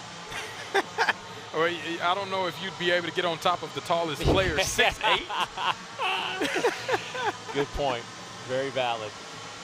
42-0 Ole Miss out in front. This kickoff out of the end zone, and the Citadel will try it again from the 25-yard line. Let's get an injury update with Morgan. Well, just before halftime, we saw defensive tackle Will Eccles get up really gingerly. He came out of the locker room without shoulder pads on, guys. Probably pretty precautionary and a sign that his day is done, but still all smiles when the defense was over here on the sideline, dialed into the huddle, and it's all smiles on this Ole Miss sideline. They're just having a lot of fun around here, and Will Eccles, one of those players we talked to yesterday that just talked about how much fun it is playing for Lane Kiffin, and you feel that. Yeah, he also wants to go hunting or take some folks hunting with him. He's a big hunter, just about 45 minutes from here. Keywan Lacey might be on that list for him. He's never really been hunting. Handoff off the right side. TJ Banks steps up. Quentin Hayes getting some run now. Ian Tompkins been splitting the quarterback duties. But yeah, it was interesting talking to Keywan Lacey. He was talking about, everybody goes hunting around these parts. I want to go. And right. Turns out that, Will Eccles, he loves to hunt. Well, I'm sure there are a few people on this Ole Miss football team that can show Keywan Lacey the road on where to go. Well, it looks all the pickup trucks in the parking lot over by the football office. I would say that that's probably a good indication. Yeah, absolutely. Parking lots look a little different the last couple of years than they did 10 years ago for these players.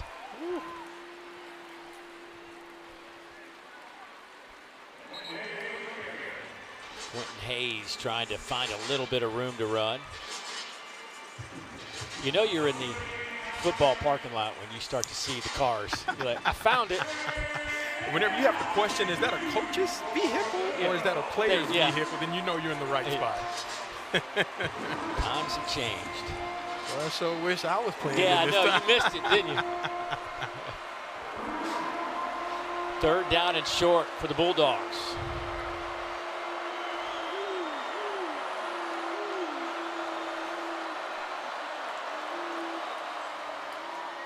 Hayes keeps it himself, and he's going to be right on the line to gain. I think they're going to give him the first down. He's over the 35, so that will be a first down.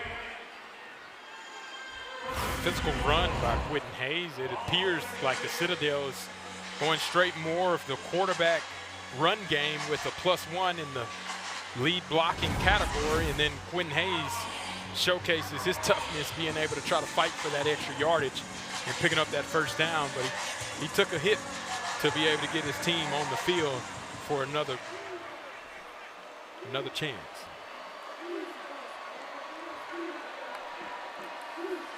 Third first down of the game for Citadel, and boy, Quentin Hayes is trying to make something out of really nothing. Got back to the line of scrimmage. Tyler Banks met him right there. Yeah, and that's an incredible effort by Quentin Hayes, but you do all of those things where he's spinning around, break a couple tackles, and it's for a gain of 0. That has to be so deflating.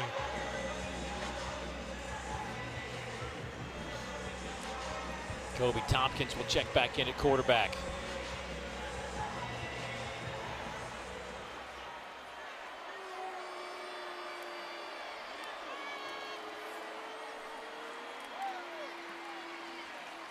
Maybe a yard. Harrington on that carry. Citadel has been able to run the football pretty well this season. For the last 5 games, they put up 336 against Tennessee Chattanooga, 355 against Valdosta State, 278 against Western Carolina, and then last week 329 against VMI.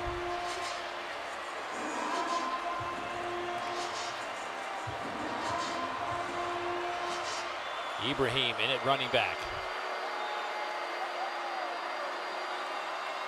But today they've only been able to rush it for 33 yards. Pass is caught there, a couple yards shy the line to gain, but nonetheless, nice reception from Kamani Brown. His 4th catch of the year. Not a whole lot of receptions out of that wide receiver room.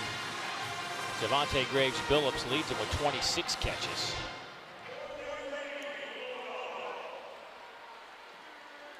And this is alert fake territory here, midfield, 4th and short. You're going to see the Citadel probably try to get Ole Miss to jump, create a free first down if they don't punt it themselves. Hartrip back to return this punt. It is a high kick. Fair catch called for at the 13-yard line, and that's where Ole Miss will have it. Rebels, 412 yards of offense, lead it by 42. Back in a moment.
Introducing SportsCenter for you, personalized every single day.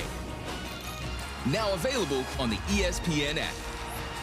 Powered by your favorites.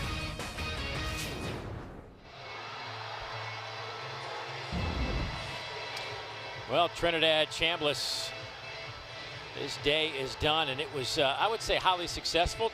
Started the game 9 for 9, then had an incompletion on a ball that was batted down, then completed 9 more consecutive passes and finishes up his day 29 of 33, 333, 3 touchdowns. And now he turns it over to Austin Simmons.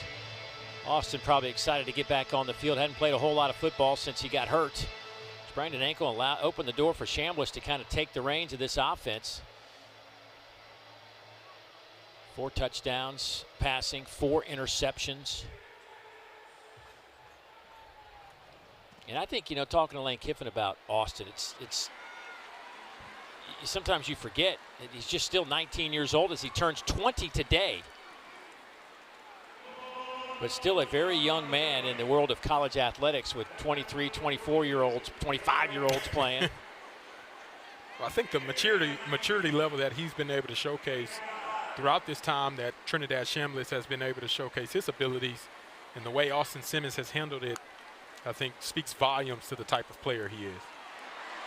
There goes Logan Diggs. Flag comes out the line of scrimmage. See if this one's coming back or not. It's going to be a hold on the center.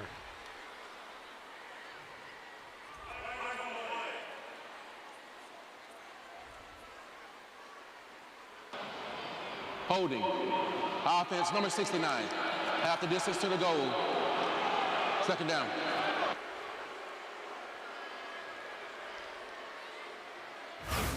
Yeah, you're going to see as Logan Diggs is going through the line of scrimmage, the hands of the center just gets too far into the pads of the Citadel defender and is not able to let go. And he races an explosive run.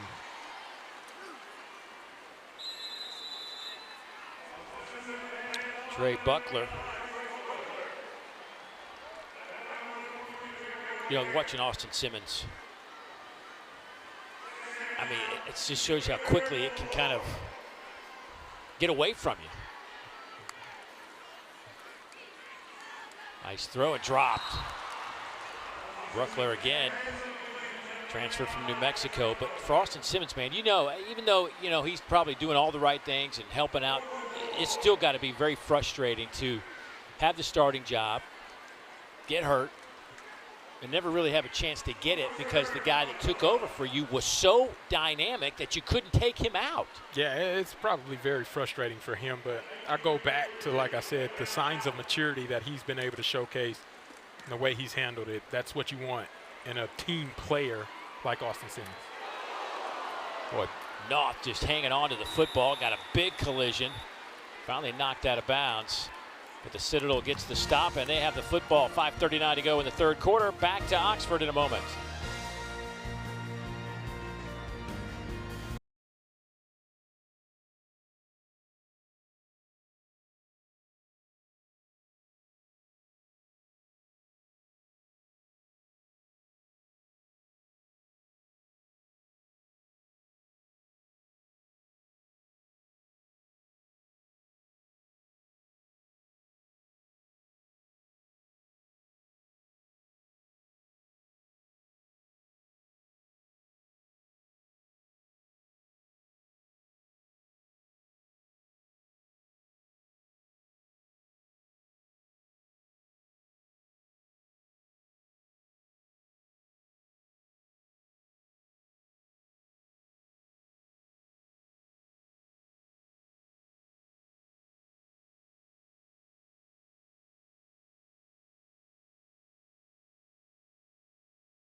Well, this was our moments a few moments ago, but during that timeout, we thought we had a field goal competition going on, but my man says, no, I think I'd rather propose to my lady. And this went down, and the best part of this whole thing is at the tail end of it, watch who decides to come in and say congratulations.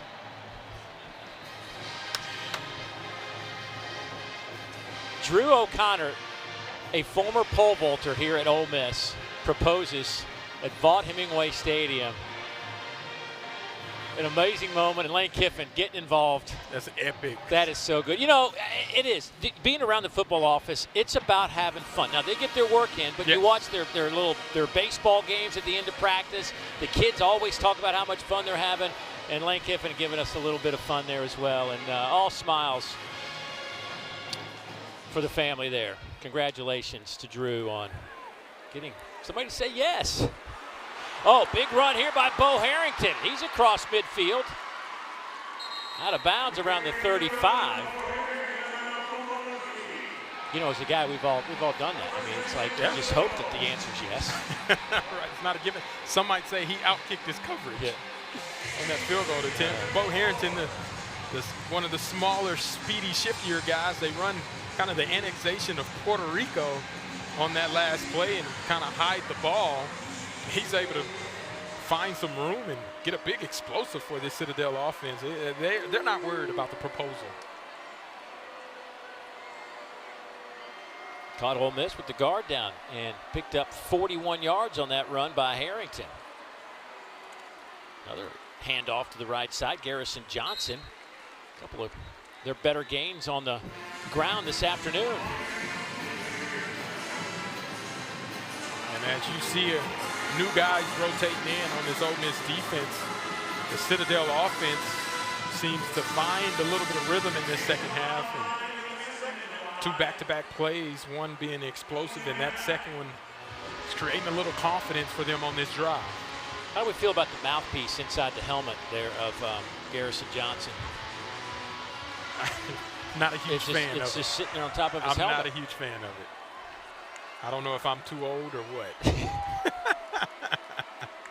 That handoff goes to Ibrahim. But yeah, I'm not sure that's what was. And you know, they still wear a mouthpiece too. Like, that's the cool thing to do, is have one on the helmet and then another one still in your mouth to actually protect you. Right, but I don't see anybody else with one flapping like that. Yeah. No. It's like a ducktail.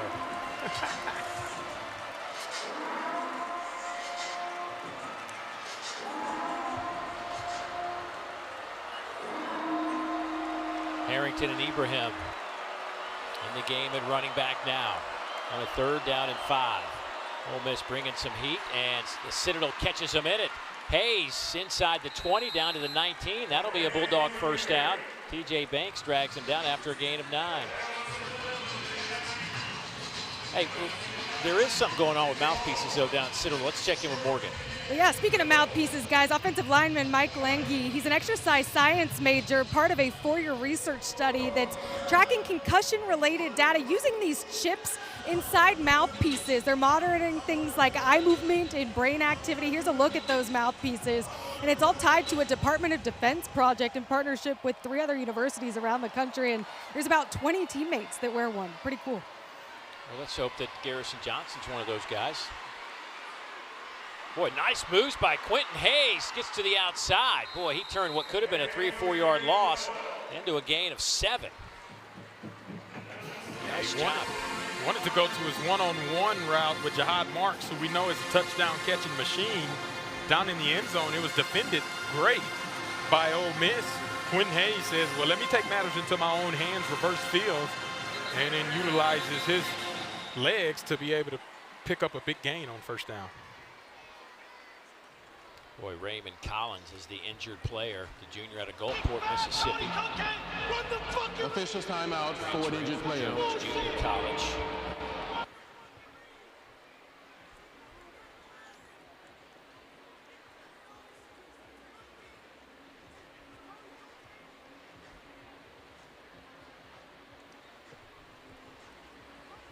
Seen a couple of Rebels go down. We saw Daquan Wright go down the opening drive, made a catch on the near sideline, the tight end, and fell awkwardly on his shoulder and has not been back since. He's been back, he went to the locker room, but he's been back on the sideline, but has not played since then. We also saw on the last play of the first half, Will Eccles, their outstanding defensive tackle, go down. Doesn't seem to be serious with Will. Yeah, and it looks like Tyler Banks lands on top of him as he's trying to make that tackle and maybe landed awkwardly or not feeling good as he's trying to push off on that leg. Nothing working on that handoff to Harrington. Tyler Banks drops him. Well, for the Citadel, the first 8 drives, they went 56 yards. This drive alone has racked up 62 yards. Well, you know, for Citadel, they would love to use the explosive play that they got from Bo Harrington early on. And then some of the playmaking ability that Quentin Hayes has utilized to be able to punch this in and get them on the board. Expect the ball to stay in Quentin Hayes' hands with a couple of lead blockers in front of him to try to pick up this first down. Ryder Popple in at running back. He'll lead the way for Quentin Hayes. Hayes dives forward to the 11-yard line. It's going to be 4th and a yard, maybe closer to 2 yards. Yeah, Citadel's going to stay aggressive here. Ole Miss going to take a timeout, though. First 55 seconds to go before halftime. Georgia about to close it out over Mississippi State, 41-21.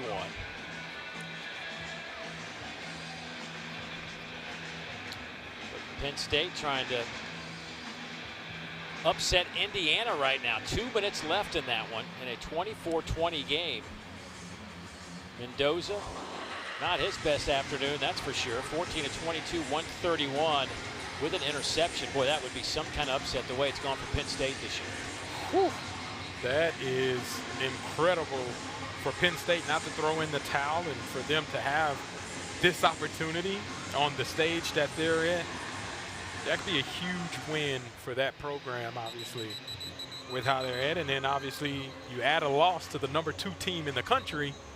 That just gives an opportunity for Ole Miss to say, oh yeah, don't mind us, we'll keep on moving up the ranks while everybody else around us is on fire. Trying to come up with a stop here, keep the shutout intact. Citadel would love to get on the board, obviously. They've been shut out twice this year. North Dakota State, #1 team in the FCS, beat them 38-0 in the opener, and then Mercer got them 38-0. This is Quentin Hayes all day. 4th and a long yard.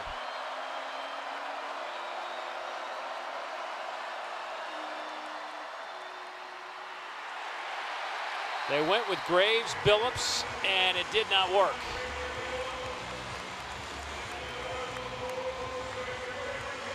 Daugherty and Perkins leading the charge for the Rebels. Well, I was expecting Quentin Hayes. I'm glad the Ole Miss defense, they weren't listening to me, as those guys came out there and really put it out on the line to protect that score, or that 0, the scoreless goose egg for the Citadel.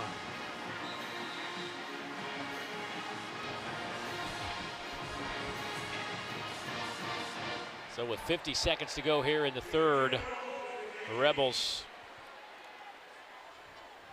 have it at the 15-yard line. Here's Austin Simmons' little pump fake. A man with an unbelievable arm down the middle, and it's dropped. Caden Lee was there and it was right in his hands, but man, you see things like that from Austin Simmons and you just go, wow. That was a beautiful ball.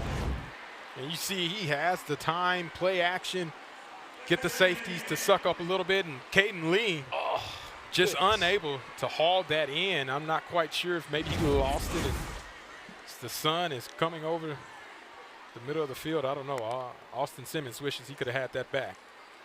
Throw again here. This one is caught. They go to Caleb Odom. Odom now with 5 catches today, including a touchdown. That one picks up 14. Damian Taylor in at running back. Will fake it there and throw it again. A whistle will stop play for a moment.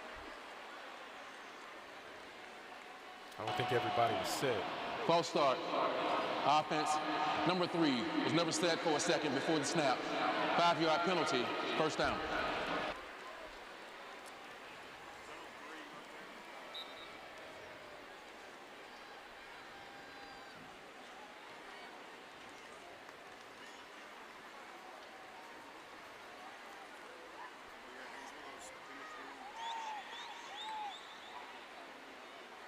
I think Ole Miss will just let this clock wind down to zeros, and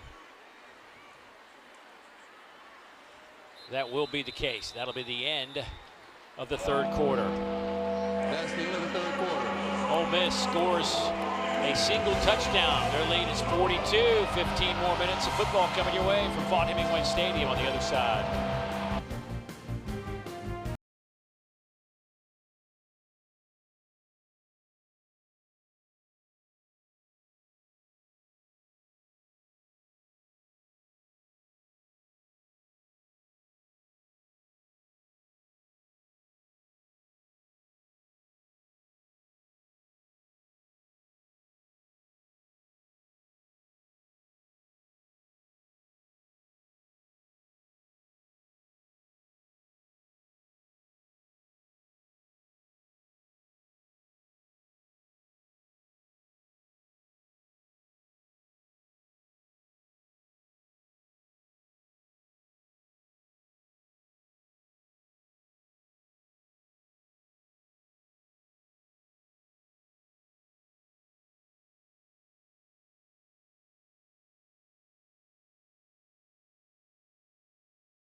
And welcome back to the SEC on ESPN. 3 quarters in the books. And it has been Ole Miss. The Stoops still hanging in there. Where else are you going to be on a beautiful Saturday afternoon? Nowhere but here. Good answer. Good answer. Could be squirrel hunting. It's not as fun as this. No. Here's Simmons. Oh, just dumps it in nicely to Caden Lee. Caden was the man who dropped one down the middle of the field earlier, but came back and made a 31-yard reception just now. Yeah, he didn't let that phase him, being able to bounce back and get his confidence back right after that catch. That's kind of what you want to see from Caden Lee and the connection with Austin Simmons. Simmons, a little shoulder fake. And some feet got tangled up around the 20-yard line. Deuce Alexander was over there, but he hit the deck, and that one falls harmlessly to the turf.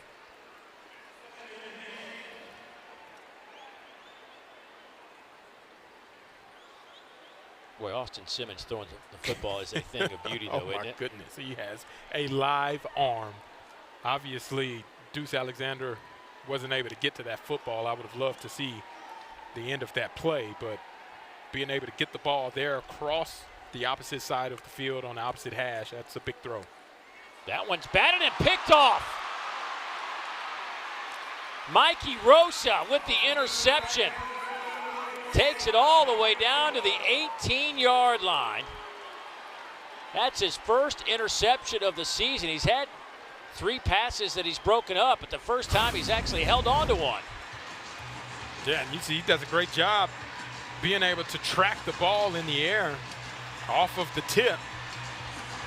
And he makes the most of it, getting some additional yardage. And you see the tip drill right there by Holmes, and then Rosa does a great job of tracking it and getting some additional yardage. And Austin Simmons, he makes a touchdown saving tackle, but not before the damage is done, putting the Citadel inside the red zone with the ball and momentum. Again, grandson of former president of the Citadel, Lieutenant General John Rosa, who actually played running back at the Citadel.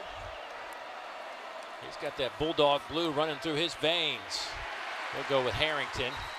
Tyler Banks making a stop. It's a great job by Tyler Banks taking on the defender, or the blocker, I'm sorry, and then still being a defender and being able to put his hat on the ball carrier. And that's a big play, taking on the block and still getting a tackle behind the line of scrimmage. Hayes has rushed it 11 times for 30 yards.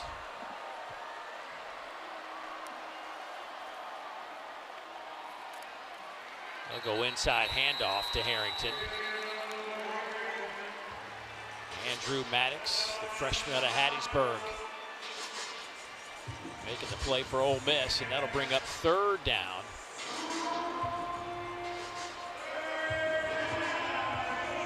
You better believe this Ole Miss defense is still protecting that goose egg on the scoreboard, and I wouldn't be surprised if they get aggressive here to make sure they try to force the ball out quickly and keeping everything in front with the hat on the hat.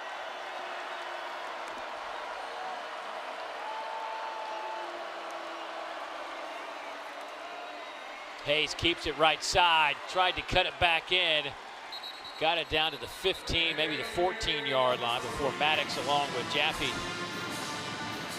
bring him to the turf. And the Citadel looks like they're going to bring out their field goal unit just to try to get some points on the board. Yeah, this is Xavier Harris territory. One of the best field goal blockers in the country at 6'8". You better believe they're trying to get him a big push. Jack Weil missed from 46. This will be from 32 yards. Under the hold of Jack McCall. Snap from Tommy DeLegro. This kick is on the way, and he missed it.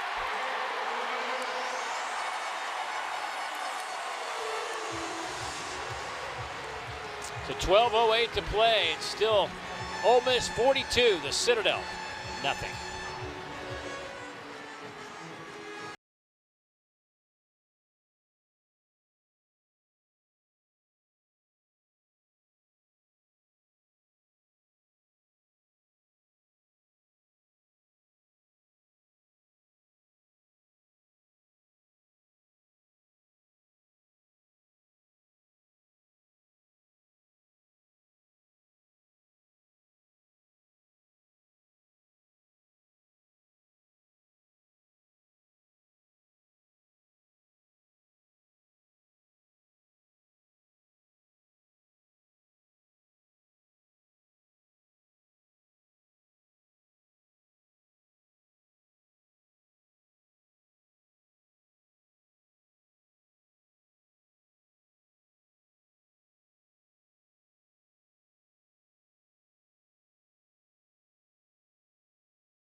Well, here's our SEC Network Fall Football Weekday lineup from Monday reactions to Friday previews. You have you covered throughout the season. Every show is also available streaming on the ESPN app.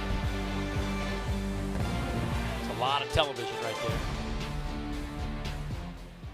So 1st down and 10.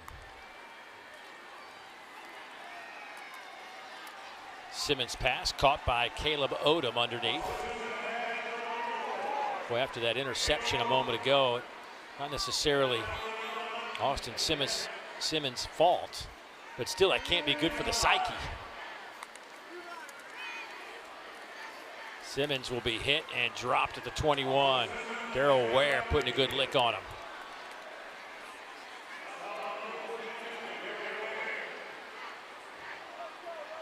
Yeah, Austin Simmons in the pocket. Psychologically, it's probably been some frustration there with the interception, but being able to have a short-term memory and trying to let it loose is what his goal has to be on this drive, picking up this 3rd down. 4-man rush.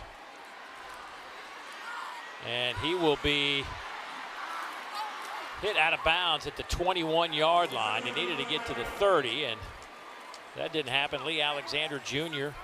hustling to make a play, and boy, you can see a little frustration on Simmons' face there as he gets to the sideline. Boy, he just wants to get to that bench right now and vent. Yeah, you got to be able to have the maturity to still take it all in, but obviously that frustration, not being able to produce that the way that they want, it sets in a little bit. Oscar Bird with the punt, and it's a good one. Down to the 20-yard line. That's where Citadel will have it. Cedric Beavers on a nice special teams tackle. 42-0, Ole Miss out in front.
Well, as always, this time of the year, we'd like to salute all of our nation's veterans, past and present, as we take a look at some of the courageous soldiers from around the globe, proudly showing off their Ole Miss pride.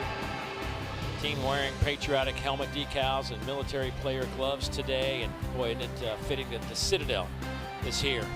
Also today, some of the honorees: Navy Commander Glenn A. Morgan, Army Sergeant Stelena Lloyd, Army National Guard Lieutenant Colonel Michael S. Bradley, and Army National Guard Master Sergeant Grady Helton.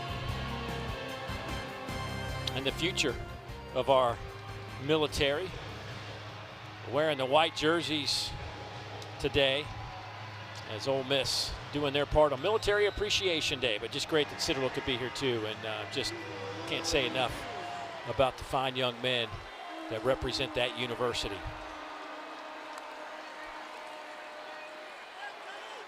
Inside handoff again. Well, there's just been nothing between the tackles today. Yeah, this Ole Miss defense has been playing salty, and it started from the jump, being able to shut down the run, which we know Citadel has been very, very good and explosive with, and being able to shut that down is the key engine to why the Citadel has had success and why they've struggled today against this Ole Miss front.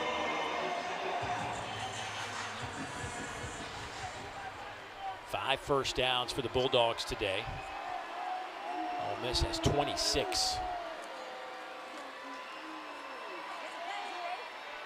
Pass overthrown. Trying to hit Noth with it. How about Traylon Ray in coverage? Yeah, how about, that is an unbelievable story. The fact that this week, Traylon Ray came in as wearing number 7 this year as a wide receiver, but just with this depth, wasn't getting any action. And this week, Pete Golding said, you know what, we need maybe some other bodies back there in the secondary. Let's check them out. And here he is playing. He's only been practicing at corner for a week. And not even a full week, right? Just a couple of days in preparation for this game. I think it's incredible for him to be out there after playing receiver all season long. That one was almost picked off. Instead, it falls to the turf.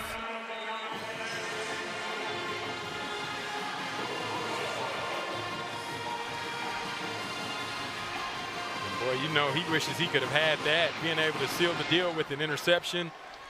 That would have just put the icing on the cake with the performance this defense has had so far through 3.5 quarters of play.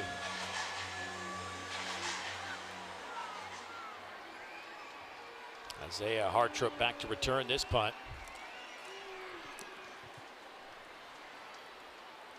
Flag is down. It'll be down at the 33-yard line, but we'll wait and see what this flag is all about.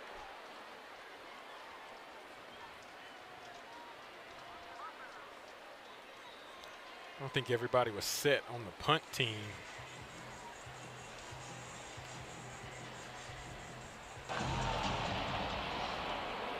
Illegal formation against the kicking team, more than 5 in the backfield. That 5-yard penalty will be added to the other kick. First down, timeout on the field. So there you go, 5 extra yards. Ball be spotted at the 39 when we come back. 9:32 to play.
Ole Miss with the big fourth quarter lead, and coaches have raved about quarterback Austin Simmons and his maturity, how he's handled this season. Well, he's also been extremely mature today on the sidelines. After that last 3 and out, he walked over to his offensive line, looked at each one in the eye, shaking their hands, taking the accountability, spent some extra time with backup left guard P.J. Wilkins saying, "It's on me," and just showcasing at 20 years old, just today, guys, turning 20, that he is extremely mature. That ball was coughed up. Let's see if Citadel was able to get it before they went out of bounds. I don't believe so. They'll spot it back at the 46. It'll be Ole Miss football. And we brought back to the spot of the fumble. This is very close. It appears he had possession, but I don't think his body is on the ground. Oh, no, he did not have possession. My apologies. So that is the correct call all the way. Handoff goes to Damian Taylor. Damian across midfield. He will have the first down. Now Ole Miss will probably just try to chew up as much of this clock as possible. They're closing in on 500 yards of offense again. Heck, they average 476 yards of offense. You know, since 2020, this offense has averaged more yards per game than any other team in the FBS. They average right at 500 yards over the last 5 years. That is incredible and impressive feat that Lane Kiffin has been able to sustain and show the consistency of how well his offense works and the team that he has around him. Simmons buying a little time, will throw on the run, has a receiver wide open on the far side. That'll be a first down inside the 20-yard line. Catch made there by Dylan Alfred, the freshman. Picks up 26 yards. And great job by Austin Simmons keeping his poise on the pressure, and Damian Taylor picking up the blitz and then buying time and finding the open receiver on the sideline. Simmons takes it around the left side, and he'll get out of bounds inside the 10.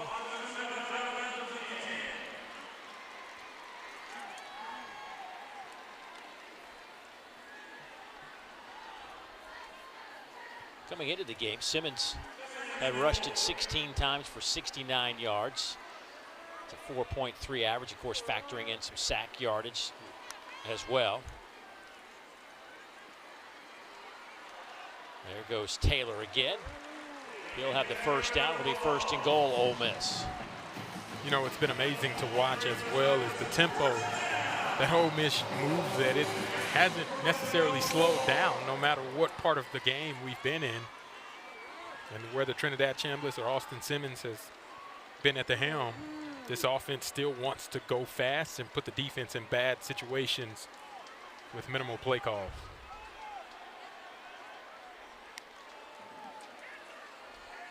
Simmons to throw. Caden Lee was there in the end zone, but up and over his head. Simmons 7 of 12.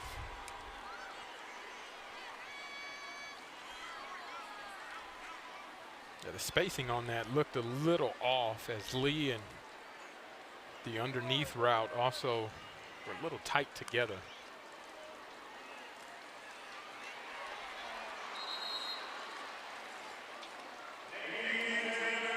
Down to the 1. Taylor tried to get his nose across the goal line, couldn't pull it off, and it'll be 3rd and goal.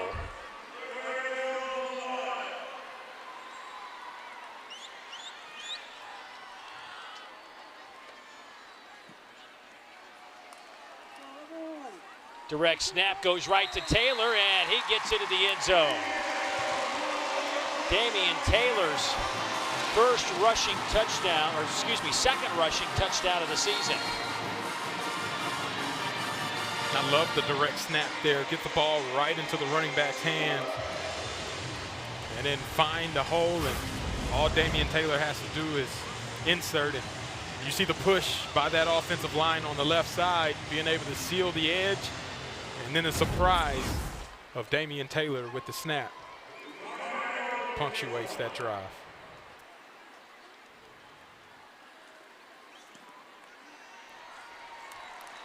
Point after is up and good. 49-0. But how about the news that Indiana survives? Under a minute to go, they get a touchdown reception in the back of the end zone, and they win it 27-24. First ever road win. That's crazy. In Beaver Stadium. That is incredible. But you know what? I think along the way, anybody that's going to try to win it, they're going to have a game like that. Yeah, yeah. And finding where your internal fortitude is and being able to pull off that throw in the back of the end zone with the toe tap. I mean, that's kind of championship material right there. That's what quality teams do. When they got to make a play, they make the play. Rebels go up over 500 yards, 533 yards of offense. They've held the Citadel to 118 today, 23 through the air, 95 on the ground.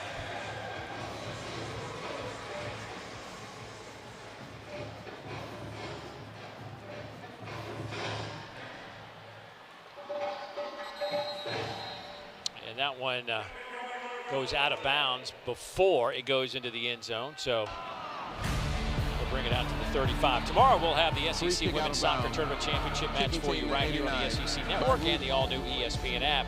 5th seeded LSU squares off against 2nd seeded Vanderbilt. 2:30 Eastern, 1:30 Central Time from the Ashton Brosnahan Soccer Complex in Pensacola, Florida. It was almost like a Florida-type day here in Oxford.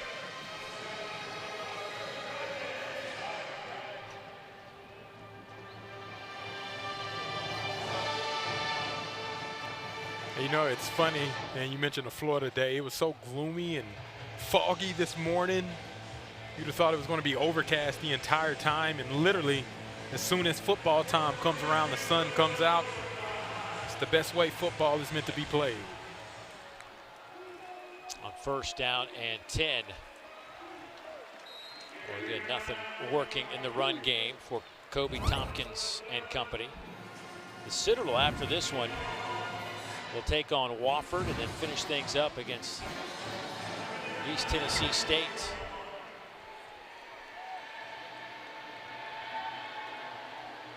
Maurice Drayton trying to get this thing back on the tracks, and of course he's got a lot invested in this program as a player, a longtime assistant coach, and now the head coach. Been in the NFL numerous stints. Came back to his alma mater. First year did not go well for Coach Drayton, the Bulldogs. He went 0-11. A little razzle-dazzle. And that one is incomplete. It's Whit Hobgood, the tight end, getting in on the action. Getting to air one out. But his first year 0-11, 0-8 in the league. But last year responded with a 5-win season. And this year sitting here at 4-5. A couple of opportunities to get to that 6-win plateau after this one's over. But he's coached all over the place. Oh, yes. I think the most impressive part is the number of positions that he's been able to coach as well throughout his career, and his background, especially in the special teams department in the NFL as well. Trying to instill that culture into this Bulldog team currently. Pressure comes, down goes Tompkins.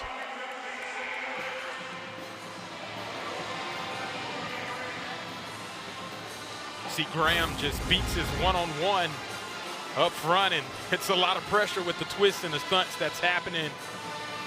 And obviously, being able to get that stop on 3rd down, that means a lot for this Ole Miss defense as he shows his athleticism, hopping and hurdling over people to secure that sack in the punt attempt on 4th down.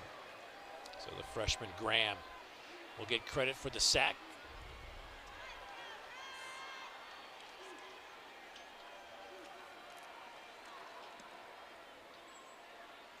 Line drive kick. Fielded there by Hartrup. Spins out of some trouble. Still on his feet. Going backwards and loses a bunch of yardage. They will actually spot him closer to the 26-yard line. With 4:37 left to play in this one. Well, for the Rebels, coming up next, they get Florida right here at Vaught Hemingway Stadium. And then they'll finish things up in Starkville against the Bulldogs, who went down today. I think it was 41-21 final score for the Georgia Bulldogs. And that Egg Bowl is always something to watch for at the end of the year, no matter where both teams are heading into that game.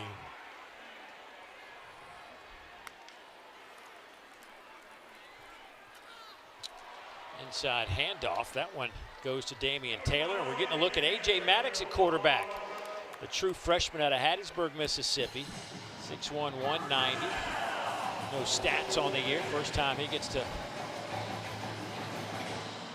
possibly sling one around at Vaught Hemingway Stadium.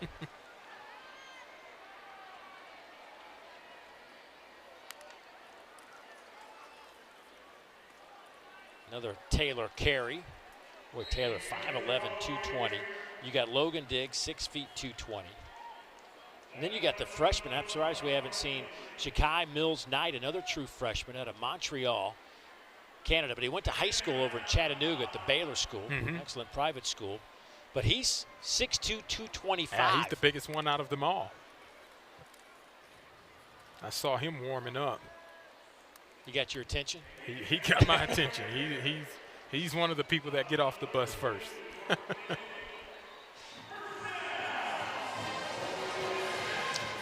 4-star recruit. His brother, of course, on this team on the defensive line for Ole Miss.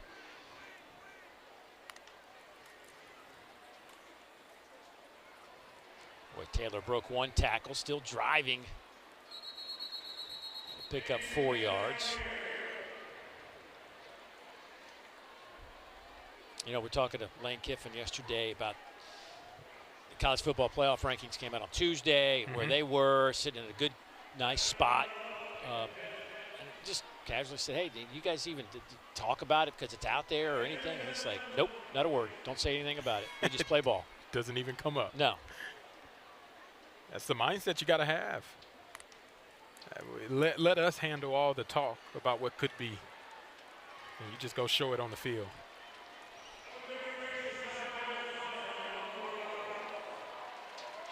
If they can shore up the back end, their secondary, and even Lane Kiffin talked about it, they got to get that cleaned up. Yep. Especially, you know, when you start thinking about DJ Lagway, he's got some weapons at Florida, and then, of course, Blake Shapen got hurt today. We don't know how the severity of that injury, but, I mean, Mississippi State can sling it around. Absolutely. They got some dudes, and then we're projecting, but you're going to play playoff teams.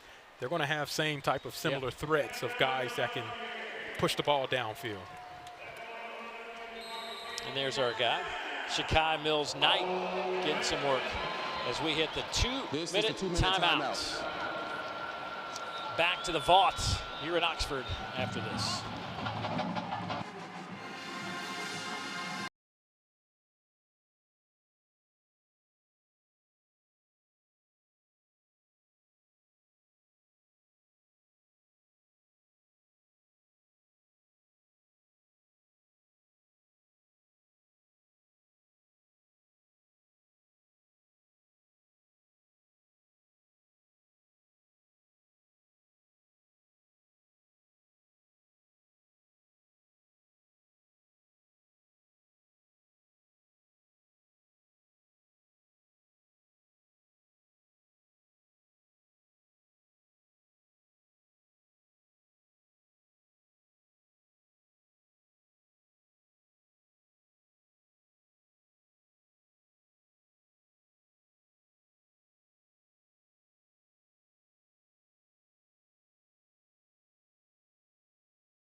Well, after the initial college football playoff rankings, this is what it looks like for Ole Miss as a 6th seed taking on Virginia, and then Texas A&M would be the next in line. Georgia would start with Memphis. And, of course, you got Texas and Oklahoma just on the outside looking in right now. Yeah, a lot of things still can change as 2 of those teams have suffered a loss this weekend. And a lot to play for. We're getting a good look at Shakai Mills-Knight now. The big back that kind of popped in warm-ups for you, 6'2", 225. And standing next to A.J. Maddox, the freshman quarterback, at 6'1", 190. He'll fake it, little sidearm sling to the outside. Pass is caught there by Caleb Cunningham. Another freshman getting some work. It's his first completion, baby. He's There on it the is. board. There it is. You know they're hungry. Put the ball in the end zone on this drive. They'll keep it on the ground with Mills-Knight.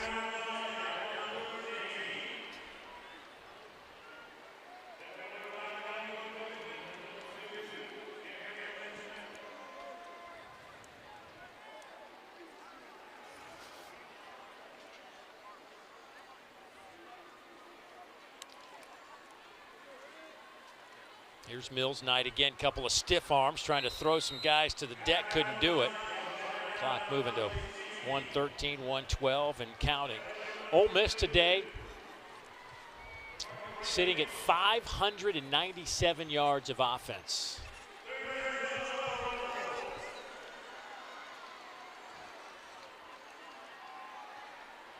Rebels will now have won 34 of their last 37 home games. Oh my goodness. They've been on a tear here at Vaught Hemingway. There's Maddox, takes it himself. On 3rd down, he needed to get it close to the 5. He didn't get it, so it'll be 4th down.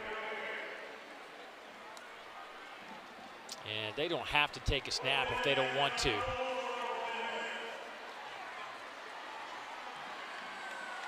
Try to get a playoff here, 4th and 4. Maddox, I think, pushed Mills-Knight to the ground. I don't think that was the expectation. I don't think Lane also liked the way that play unfolded either.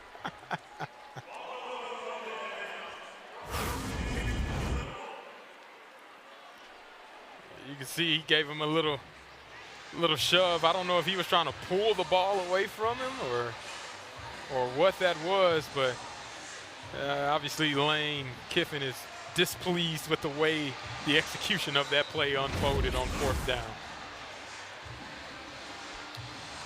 Well, this will be, unless there is a freakish 97-yard, 93-yard pass play here or something, but this will be the last Ole Miss shutout, or the first one since they shut out Furman 76-0 last year. Citadel with 107 yards. The last time Ole Miss held an opponent to less than 150 yards was in 2014 against Memphis. They held him to 104. First charge time of the half, the Citadel. 30 seconds in length.